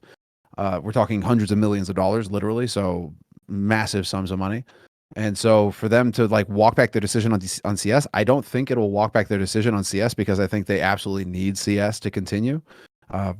But because it'll still open doors to other sponsors that they can't have in other games, i.e. gambling sponsors or crypto sponsors. So they have to get involved with CS. It's just, will it slow down their plans? Almost certainly slow. It'll almost certainly slow the team down, but I don't think it's going to stop them from coming into Counter-Strike. Anything to add, or do you think that about sums it up? Oh, that's fine. Yeah. We also answered the question. If you want a little bit more on the topic, we answered the question at the beginning of the show, Sig. So, architect of Korean esports based Joe. How do you define the difference between a job versus a career? You want to kick us off? I mean, I feel like the obvious one is a job's just something you do only to make money, right? Whereas to me, like, it's why that whole thing of like, people, basically the biggest problem with all self-help advice is people say that famous line like, do what you love. But the problem, that the flaw in that logic is this: you don't actually love something at the beginning. That's the thing. For example, something you do as a hobby, sometimes you do a hobby to pass the time, to have a time off doing serious things. So maybe that wouldn't be an appropriate thing for you to do all day long as your main focal point, because actually you were doing it for the opposite function, to not focus on bigger things. So what I would say is that basically, to me, a career, like I think that the terminology you're already going to get lost in, because to me, career just is your job. Again, it's like, what do you do? I would say it's more like, instead of career, I would use a term like mission or purpose. That's what you want in life. And you can get mission and purpose from your job. It's going to have to be something that you probably want to do as a craft that you actually enjoy beyond just making raw money. Maybe you actually even enjoy the act of doing it. Like, I actually think a very underrated type of work is physical labor. Like, yeah, no one wants to do back-breaking physical labor where you're getting injured, but like simple physical labor, like craftsmen used to do, similar, where you're just carving something, or there's a lot of fucking satisfaction to be had in like you're mastering a craft, you're leveling your skills up, you're expressing yourself artistically. And also, by the way, what a great sort of mental cleanser. Instead of having all this social media feeds in your brain, you're just chilling out and focusing on one thing for 2 hours. You're being very careful. And in fact, I've just found in general, by the way, I know it sounds boring, it sounds so fundamental, but that is, in my opinion, the ultimate secret to life, to enjoy life, is to, in each key moment, try and actually be focused. So when you have a cup of tea, don't be talking and have the focus on slowly drinking the cup of tea and thinking about how it affects you. When you have a conversation with someone, that's why you don't have your phone out. You're not looking at 5 other things. You're listening to what they're talking about. When you eat the food, you're thinking about the flavors of the food. When you do it with intentionality, everything becomes awesome in life. Suddenly a day feels awesome. One day can feel super satisfying. So in my opinion, you want a job that's like that. You don't want it's like, right, I clock in at 9. Oh, bloody hell. Hope it's 5 o'clock soon. You want it to be like, right, what am I doing at 12? Oh, cool, at 2, I can do that other thing I'm working on. That's when you're going to have an awesome life. So I would say that's the difference. Is like, it's a difference between just doing it to get some money and doing it because it's something you want to do anyway. And you found a way to make it a hustle. That was one of those things, like, just to add, that's a point that I heard that the Korean league players, I think it was actually Crumbs who told me this. And we were having a conversation about intentionality, about like focus, like you just said, right? Where I think he told me that the Korean pros, they don't have 2 monitors. They have 1 monitor. So it's like when they're playing LOL, they're playing LOL. When they're watching a stream or watching VODs, they're watching a stream or they're watching VODs. Like, it's just 1 monitor and that's what they're focusing on. Whereas, I noticed, because like immediately you're just like, well, how many monitors do I have? Oh shit. Like you're just like, you got your second monitor, you got your phone, you got all this other stuff going on. So not only are you doing something here, but you got other stuff. That was actually something that stuck with me for a while. Where it's like, I go through that phase where it's just like, do I just chuck all the other monitors, chuck all the distractions, just have like the 1 monitor, so when you sit down you just have the 1 monitor and that's what you're focusing on? It's like, there's a good point to be made for sure about enjoying intentionality, right? Pacey, best dog breed. I don't have much experience with dogs, though, to be fair. Have you? Like, 'cause my dog now is my first dog, and he's a breed between a beagle and a driver, which is 2 hunting breeds, very sturdy hunting breeds. He's a smart, confident dog. It's a good breed. He should, be physically fit, and he should last a while as well. So I mean, like, I don't know, but like, it's a hunting breed, and we got him for a purpose, which is to hunt. Now, what the other best dog breeds are, I don't know. I don't have that much experience with dogs. He's my first dog. So like, do you have a lot of experience with dogs at all?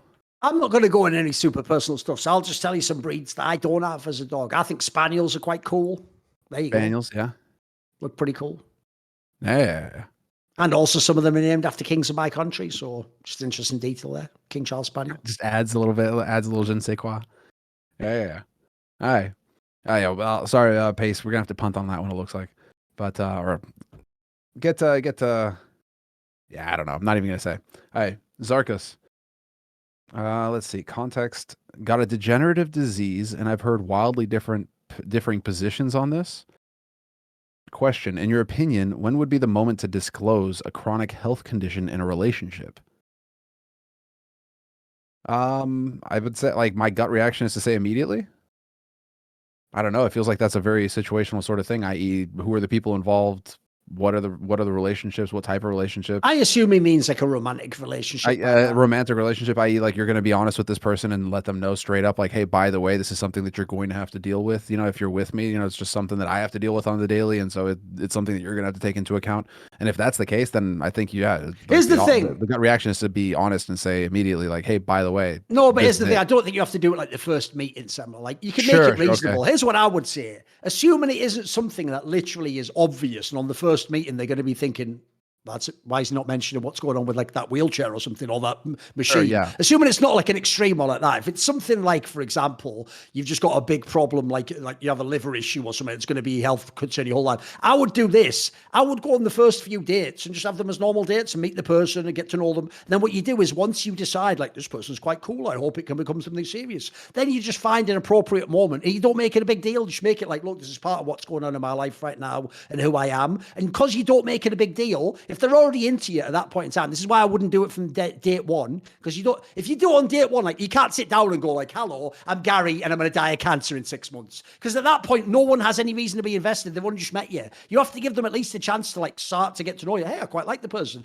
And then after a few times, it's still going to be a big question whether if it's something big like that, but at least you've got a chance that now they're like, actually, you know what, this person is quite cool, or let me get to know them a bit more. Like, I'm at least willing to go along the path. So I would say there's like, you can sort of smooth the edges a little bit on that one, I reckon. I agree. I concur. I think you nailed the obvious one, which is don't sit. Just sit down. Be like, yeah. By the way, I mean, obviously, if you're Smoothie, you should sit down and go, oh, I'm Smoothie, and I was born like this. So you had to get it. Now, how do I eat? What is it? This one? What's that? Like, you stab the potato? Now, if you'll excuse me, I've just got to eat. Man, when they said that story about how he doesn't know how to use a knife and fork, why did no one else like me just envision? Is he just being fed like from a dog bowl or something? It's like it's at a trough. Yeah, I know. You know that thing where they're almost like breathing up the biscuit. I know. I bet that's the problem. The problem they were having when they used to boot camp with Big is they used to give him one of those slow feeders so that he wouldn't get ill from eating too quickly. But he's trying to, I can't get it all out. Shout out Smooth. He just got conditioned, you know, at 2 p.m. every day. He runs over to the bowl. Exactly. Oh, fucking A, dude. We have to get the Smoothie jokes in. Chinulada.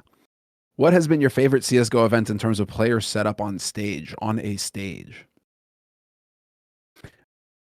I actually thought the Stala de Berlin one was pretty good. You know, where it was like, wasn't it like part booths, but it was all centralized and the stadium was pretty good. It was quite a good setup from what I remember. You could see them vibing with the crowd and stuff. I'd have to see what it looked like. Let me have a look. I still remember MLG Columbus just being a fucking sick stage because the fans were right up to the stage and it was like still a pretty compact arena. And so the players could, you know, I mean, like, I just remember the fan interaction just being so good.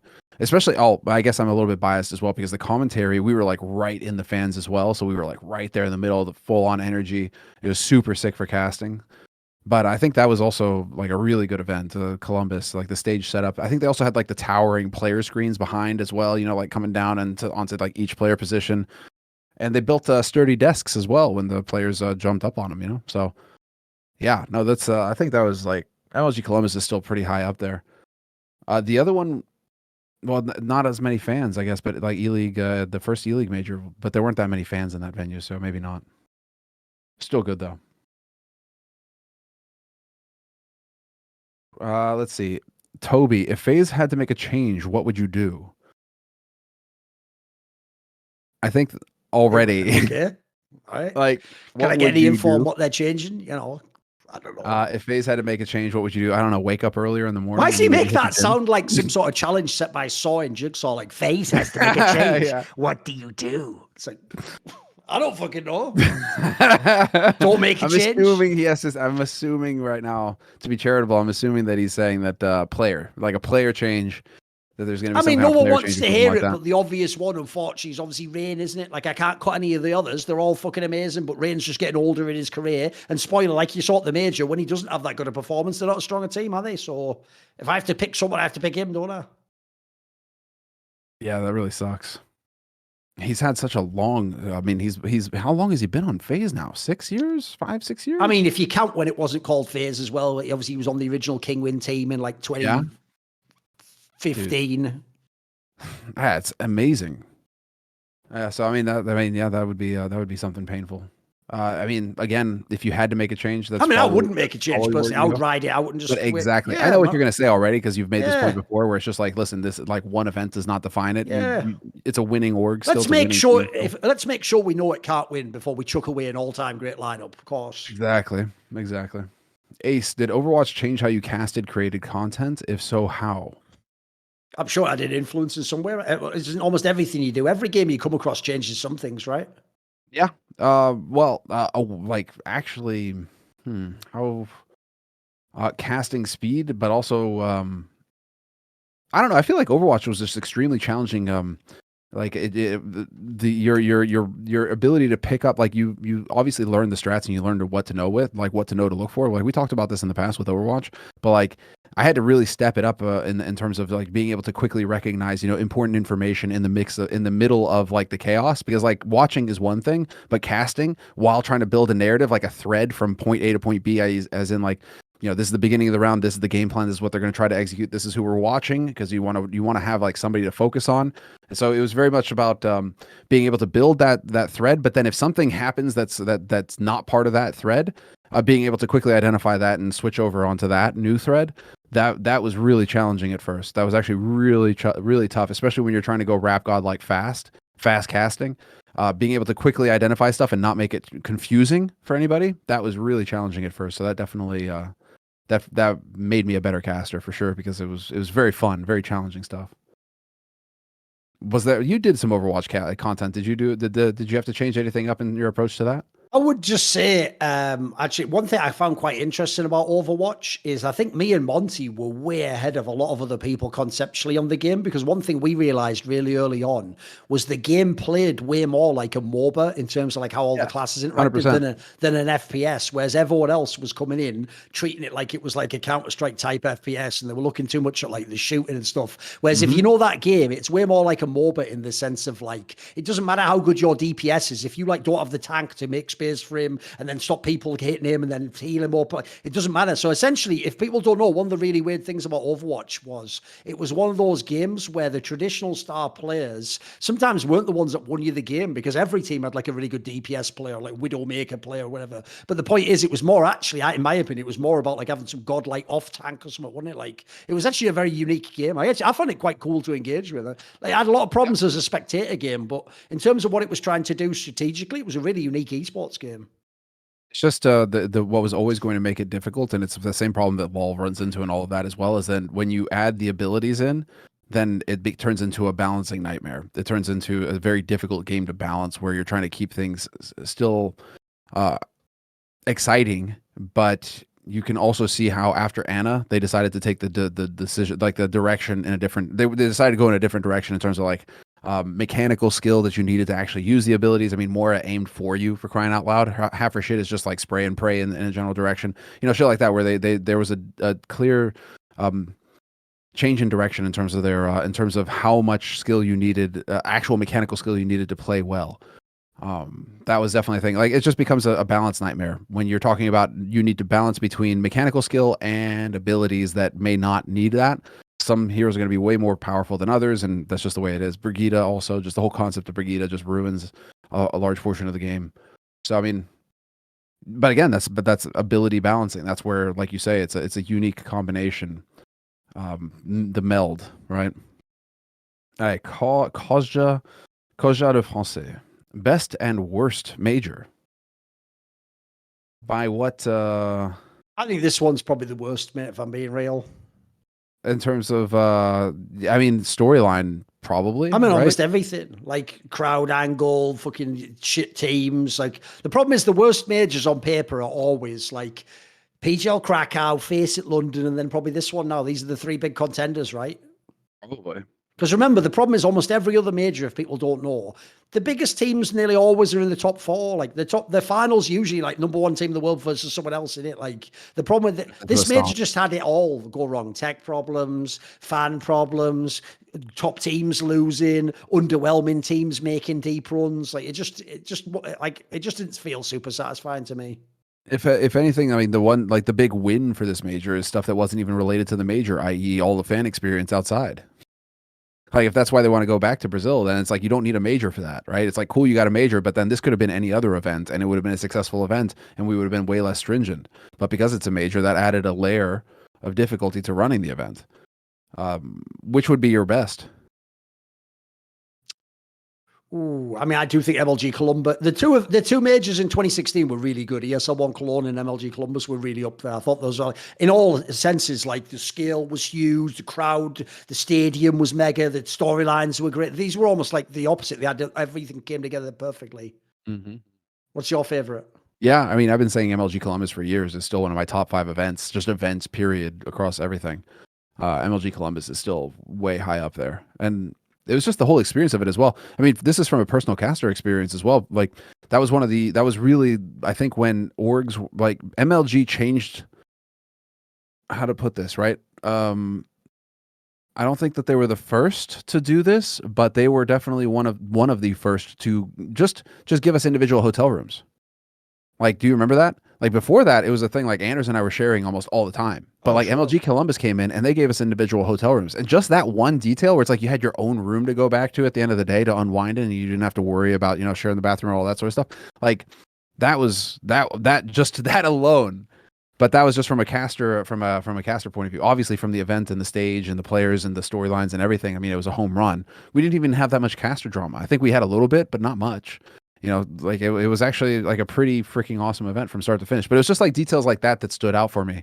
Whereas like we had like good flights, we had a good hotel, like they were really taking care of us as well from a caster perspective. It was such a sick event from start to finish. And then it was their only event, wasn't it? Like they just didn't run anything else after that. They got bought out, and then they were doing Unfortunately, the timing on that was terrible. Like, if people don't know, that very year that they did that event, and they wanted to do, by the way, loads of CSGO events, like, because they came from Call of Duty, mate, those guys were horny as fuck to apply their skills to CSGO and blow up and beat ESL. But the problem is that was the year when they got sold to Activision Blizzard, a direct competitor of Valve's. And like, even though I've heard stories that they've said up many, many times they've tried to do a CSGO event, it's just never happened. So sadly, it's probably never going to happen at this point, is it? Agreed. It's just no, they've moved on. They're doing other stuff now. They just run. What do? They run events for the developers now and just do their own thing, but like as a third party. So yeah, we won't get like an MLG again, I guess, which is sad because they really did knock it out of the park. All right, Kunopa, do you have a good parallel, esports or otherwise, to YEKINDAR leaving Outsiders and they're winning the subsequent major? Basically, where an org loses a star player and makes a change that looks like a downgrade right before having their greatest success. I feel like we talked about this last week. Was it last week or the week before? We were talking about the Dota scene and OG. Didn't they make a roster change where it was like, oh, theirs is the maddest ever, mate, because they didn't choose it. What happened was, I think it was like Crit and someone else, maybe S4 or something, like some really famous players who were in their team, left to go and join Evil Geniuses. Right, they went to join EG. Yeah, and then OG was left like last minute. They did a mad rope a year where they had to use like Seb, who was the coach who'd been like standing in briefly. That's right, yeah. And then I think they got that Thompson guy who was only known for like pub games or something mental. And then Anna came back, who I think had been briefly out, who was like a good player, but he hadn't like shown his potential yet. And then they did win TI, like I'm going to say like what, 2 months later or a month and a half later, coming through the open qualifier as well. So like that's probably one of the craziest of all time. Because here's the sad thing. It was Fly and S4. That's right, Fly. There you go, Fly. Yeah, these were super long-term players. Like Fly, especially, was in the team the whole time since they built it. Basically, it was like one of their brothers with No Tail and Seb, and that. So that was like a really scandalous one. Yeah, that's the one that rates pretty high for me. Like it stands out. I'm trying to think what another ones, because there's not many in CS:GO. I've got to say, because obviously the team usually gets worse as a result. Downgrade right before having their greatest success. The problem is like I was thinking Astralis when they got rid of Kirby and brought in Magisk, but they'd won the major. Yeah, so that wasn't really like a downgrade either, I don't think. Yeah, it's not the same. It's not the same scale. Who would it be? I don't think I can think of another one. I think it's a pretty good one. I think it's up there. All right. Which map in the map pool is the most tactical and which is the least? Are upsets most common on the least tactical always or no? I will say the latter part I do agree with. I think generally the maps that are the biggest for upsets are the ones that are more restricted tactically. So I would say, for example, in the modern day, I think stuff like Ancient is just absolute fodder for upsets. Like, who the fuck knows how to play that map? So to me, I do think like I'd still put, everyone else hates it, but I like Overpass the most. And I do think it is the most tactical map. That's why I enjoy it. So I know I can understand why people find it boring, but I just really enjoy it. I think it's a great map. I mean, it's a reason why. I mean, it gets played in matchmaking a lot, and it gets good viewership. I mean, it's been in the pool for how long now? Through all of its iterations. So that's a safe bet. I mean, I guess you could go for Vertigo as well, but like then tactical Vertigo is just like hit ramp and then walk everywhere all the time. So I'm not a big fan of Vertigo. Never mind. Fuck Vertigo, actually. There's a reason why. That's another map people still don't pick that often when they're the best on it. Mate. Enough said. Enough said. Yeah, no, it's not there. Which map pool is the least? Maybe Dust 2 would be the least, I guess. You know, we always say that favors the pug, that favors the aim star. You can Or just maybe kind of Mirage bully as well. people. Mirage as well. If you have strong aimers who are feeling the game, they can just bully people whenever they want. Really, I mean, it really does feel like you have a lot of opportunity for individual performance on those maps. All right, Moose. 3 more questions. Masukiton. Probably butchered that. Hypothetically, you've been tasked with designing a new map to add variety to the map pool. What would be the key gimmick or selling point of your map? I've never thought of this kind of question before. Like if I were to design a map like that, a gimmick around the map. Have you thought about this sort of thing before? I mean, one thing I think we need to have, just looking at the last few maps, is I want maps that are quite horizontal and just large. Like one thing I think sucks about Vertigo. Vertigo has everything wrong with it. It's a horizontal map, a vertical map rather, and it's got all the sound issues, and it's got like 2 areas you can go through, but they're just so obvious, and they're just both sets of people waiting there, like World War I in the trenches, waiting for slight advance. So it just sucks. Like I've just noticed in general, the maps that I enjoy tend to be ones that are like not too crazy height differences. Just make them nice and large, so you can have lots of rotations and movements in different map control areas. So yeah, something like that would be the vague description I would give to a map maker to make. See why I mean Overpass is one of the biggest maps. So I mean that could be why you enjoy it as well. I mean you got options over towards B Monster, you got options towards the A Long. You're very far apart. Gives you some choice. That is definitely like one point now that you mention it. Like the fact that Vertigo is stacked, it does just turn into a walking simulator. So again, just although that said, when you're in an arena, actually that's something that we didn't quite talk about. Well, it's a bit late to be getting back into the topics of like noise in the arena and just like, do we need to have, real quick as an aside, I would like your thoughts on that. Like, do we need to actually sit down and have a conversation again on addressing like just how loud the fans are, because it feels like the actual level of the game is getting impacted now. By the way, that's a weird thing, because when you brought it up, a lot of players said that not only in their interviews when they were being interviewed after wins, but sometimes players did mention that it was really hard to hear while playing even. Like I agree. It was Why clear is that that they couldn't good? hear You know what I comms, they mean? couldn't hear. Like again, that's some shit from sports that people brag about, but I think it's bad. Like in sports, they claim in the American football, if you're in like one of those stadiums, like famously the Seahawks crowd was like this, it's too loud, you can't even hear the audible. Why is that good? Do I just play and practice the whole time to be able to talk? Like, so hey, I agree. For CS, I feel like if that is true, that's a negative. I would want everyone to be able to comm properly. Like, look, I want them to be affected by the atmosphere, but not for it to impinge on communication. Like, communication is essential to good CS matches. Oh man, actually, like that real shit. It's a bit late in the show. I mean, just not to make it too long of an aside, but that is actually one thing that I was thinking about a lot this week, where it's just like, if you are going to keep being like ESL and creating an element like an element of your show is now the audience. You're constantly going to them. You're constantly like goading them on to do more and more things, to be more and more loud, to be more and more exciting to watch, and so when you're literally sending like a recording of like the decibel meter, like, oh, it's 116 decibels in here, holy shit, blah blah. Like, you're just encouraging the fans to be louder, but also you're leaning on the fans because clearly, like, it's clearly a part of your production flow where like round ends, you're going to the fans every single time. So you're clearly making the fans themselves a major focus of your show. Now it's obvious that that's the thing. And whether that's to sell tickets or because you don't have any other kind of content, or your producer doesn't know Counter-Strike, so he can't give you the actual information. So this is just an easy flowchart way for him to get things done, where it's just like round ends, go to fan, find kissing couple and move on. Right. Like, I don't know what the answer is there, because I don't know which producer was running this show. ESL tend to have new producers each show, so that's one reason why they tend to have a flowchart kind of approach, because they don't actually need to know the game. They can just follow the flowchart. But Like, I feel like we are at a point now where the fans cheering during the rounds affecting the outcomes of the rounds is a problem. Just on the sheer sound of it, if players can't hear in-game audio and they can't hear in-game comms, we get a worse show. We get worse quality CS, so I think we get a worse show, and that's bad.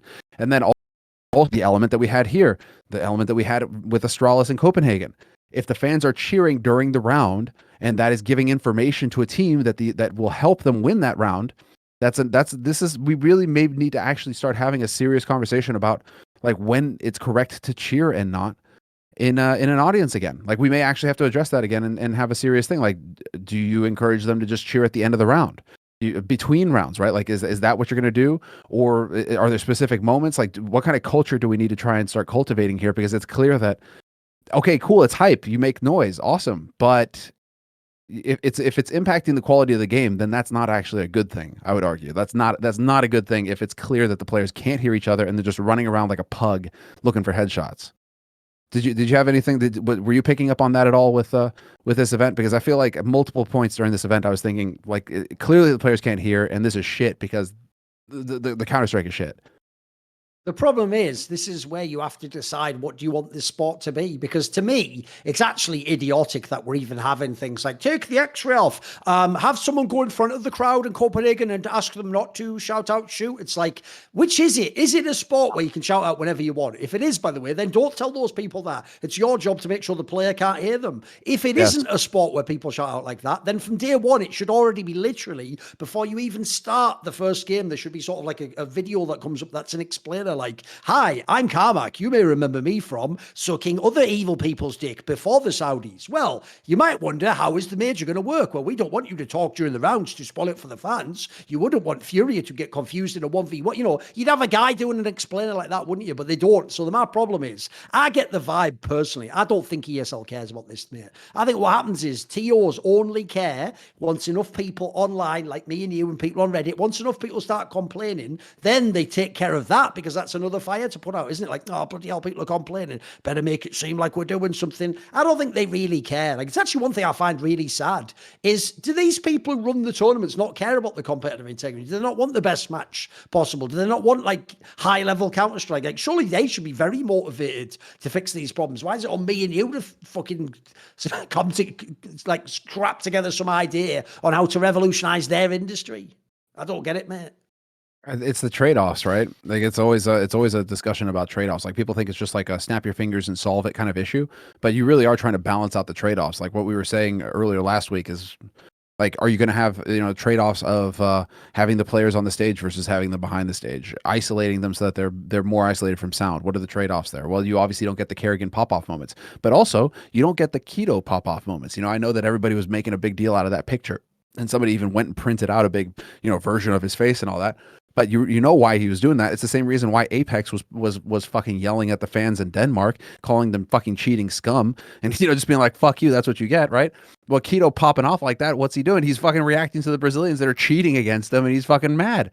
So, okay, fine, you got your pop-off interaction. Oh, great, oh, look at that, great photo, all that. He's super hype, but he's hyped for the wrong reasons. Like, he shouldn't be getting like that in that moment. Yeah, there's a lot of tough questions to ask. Do you want the fans inside the arena? Do you want them outside the arena during the games? I mean, it's crazy, isn't it? Like, give me a break. Fair enough. Moving on. Cheesecake enthusiast. Yeah, man. Okay. Did you guys enjoy the Antwerp Major more than you loathed the Rio Major? I don't think there was anything wrong with the Antwerp Major. It seemed fine. Yeah, it seemed fine. It seemed like a good event, right? Did you enjoy it more than you loathed the Rio Major, though? That's the question. Yeah, of course. No, I couldn't say I enjoyed it more. Yeah, that's the trick. I actually did think, like, the real problem with the Rio Major is this. I'd love, like, a control group where, like, all the good teams got through to see if it was still suck as much. Like, if the playoffs had been really amazing, I probably would have been able to forgive some of the other shit. And and I think the viewership numbers as well reflect that. I.e., I think they could have blown the record. Like, they could have really, like, given the fact that with this fucked up of a bracket, they were still able to at least match hours watched and average viewers from Antwerp. Like, they could have potentially broken some records here if they just didn't have these shit teams in the shit teams. I mean, it's uncharitable to say, but like, if they'd have had bigger brands, bigger names making it deeper into the tournament, they probably could have done better in terms of peak viewership and viewership overall. But we won't know that now, right? So we need another tournament. Cologne finals had more viewers than Rio finals. I can tell you that actually. Yeah, 1.2. Yeah, they did. They did. FaZe, Navi, and Cologne had 1.25 million, whereas Rio obviously it was 1.1. So there you go. Cologne better. Yeah, more viewers in the finals right there. And if it had been a major, well, there you go. All right. Last question. Archives of Justinian. Is there a book or series that you would like more if it was written by a different author? Right. The problem with that is, I know what he means, but that's probably on its surface the most absurd question possible, because logically art is a direct expression of the person who made it. So I assume what he means is like, we get to keep all the same premise and things we like, but then instead, like Star Wars is written by like Tarantino. He's like, here's the thing about what he was doing in those movies back in the 80s, man. Like, yeah, but how would he ever have made it in the first place? Like, he wouldn't have the idea for Star Wars. So I know what you mean by that, but that just sounds like some lazy question that they ask in the like Family Guy writing room when they run out of ideas. Like, what's a movie that would have been great but written by someone else? Like, and then insert loads of like really inappropriate gay jokes that'll age really badly. It's like, enough about Family Guy. Can you think of an answer to this? Is there a movie you'd like to have been written by someone else, or book? I think the obvious, like I think what you're looking for here is like, who is your favorite author and who could you read without getting bored? And then, so then it would be, and then if you could get his style in all of the different books, then you just get, like you say, right? You know, you get the different stories, but it's written in his style. So who do you pick then? Who's the best raw author for you?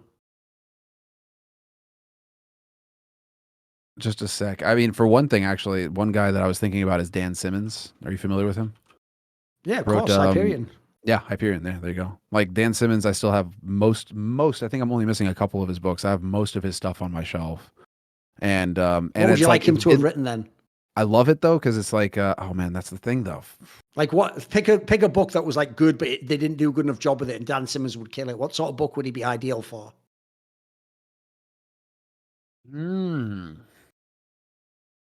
Yeah, actually, from that perspective, shit, what would he like? be? What are his biggest strengths as an author? Do you think? I mean, characterization is usually pretty good, right? Yeah, and his I mean, his his scope, the scope of his stories, like he does a terrific job. Oh, he's awesome in the air. So, no, I mean, for one, like, man, I was just thinking like Game of Thrones or something, because clearly George R. R. Martin has no idea how to actually bring that story to a close. Sure. Or even, Malazan, Book of the Fallen. No, that whole series, like it's like Wheel of Time, but R-rated. So like Wheel of Time is like the kid version, and then this one was like the R-rated version, basically same scope, creating the world, creating the whole thing. So like Dan Simmons, and also Brandon Sanderson, like both of those guys, if they could, it's like if they could have written that, it would have been really interesting, because it felt like in both of those cases, so like George R. R. Martin or I can't even remember who did Malazan, but like in both of those cases, it's like authors that had fucking awesome stories, but then they let them get away from them, and they couldn't bring the threads back together again. There were just too many stories, too many characters that they were trying to bring together and make sense of their storylines in a meaningful way. And so it just turned bloated, and it just it got too big, and it got out of hand. So if you could have had like maybe a Dan Simmons or even a Brandon Sanderson writing those, like I'm liking Brandon Sanderson as well a lot right now. So both of them, because like Brandon Sanderson, I really like the Stormlight Archives, man. Like that whole series got me through the lockdown. Remember, face it, I was reading Stormlight Archives when we were holed up in those rooms, fucking isolating. That was sick, man. That whole series got me through that hotel stay. Did you have, like, just ask, did you have anybody like this, or any, if you had to Not give really. an answer? I mean, I have writers I like a massive fan of Frank Herbert. Dune, yeah, for sure. I can't really see what other book I would want him to write, though. That's the problem. That's the hard part, because you just think of him in the context of Dune, and it's like, yeah, fuck yeah, Dune, super sick. But like, yeah, if you had to have him switch it around, like, wasn't the question though, like for any form of media, like I could probably pick movie or something. Like, was it also for movies as well? Did he say book or series that you would like? Oh, series. But if you were to do a movie, like, what would you do?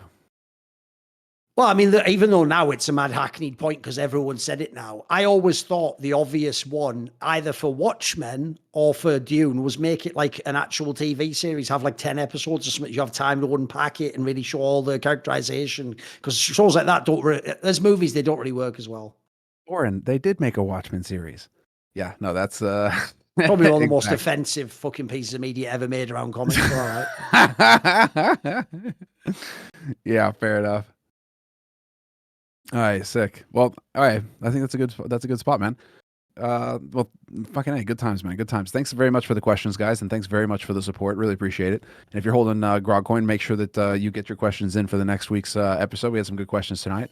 And thanks very much for all the support. If you've made it this far, truly appreciate it. Make sure you leave a like and a message and a comment, a message, anything like that. Make sure you subscribe. I mean, if you've made it this far, you should be subscribed to wherever you're listening. So big shout out to that. Especially if you're on iTunes and Spotify, definitely leave a review there, or leave a like or whatever, because that really does help push the show there. But Thorin, thanks so much again. Another great week, man. Thank you. And we'll see you guys next week. So till then, take care.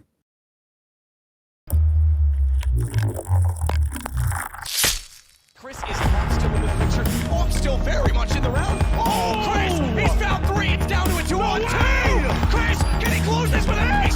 Oh my God! Gives him a chance at least, and this CZ kill could be everything. Finally, Zeus, he does something! Looking for a second, he connects it. Oh, and he gets a third as well. Surely he's not going to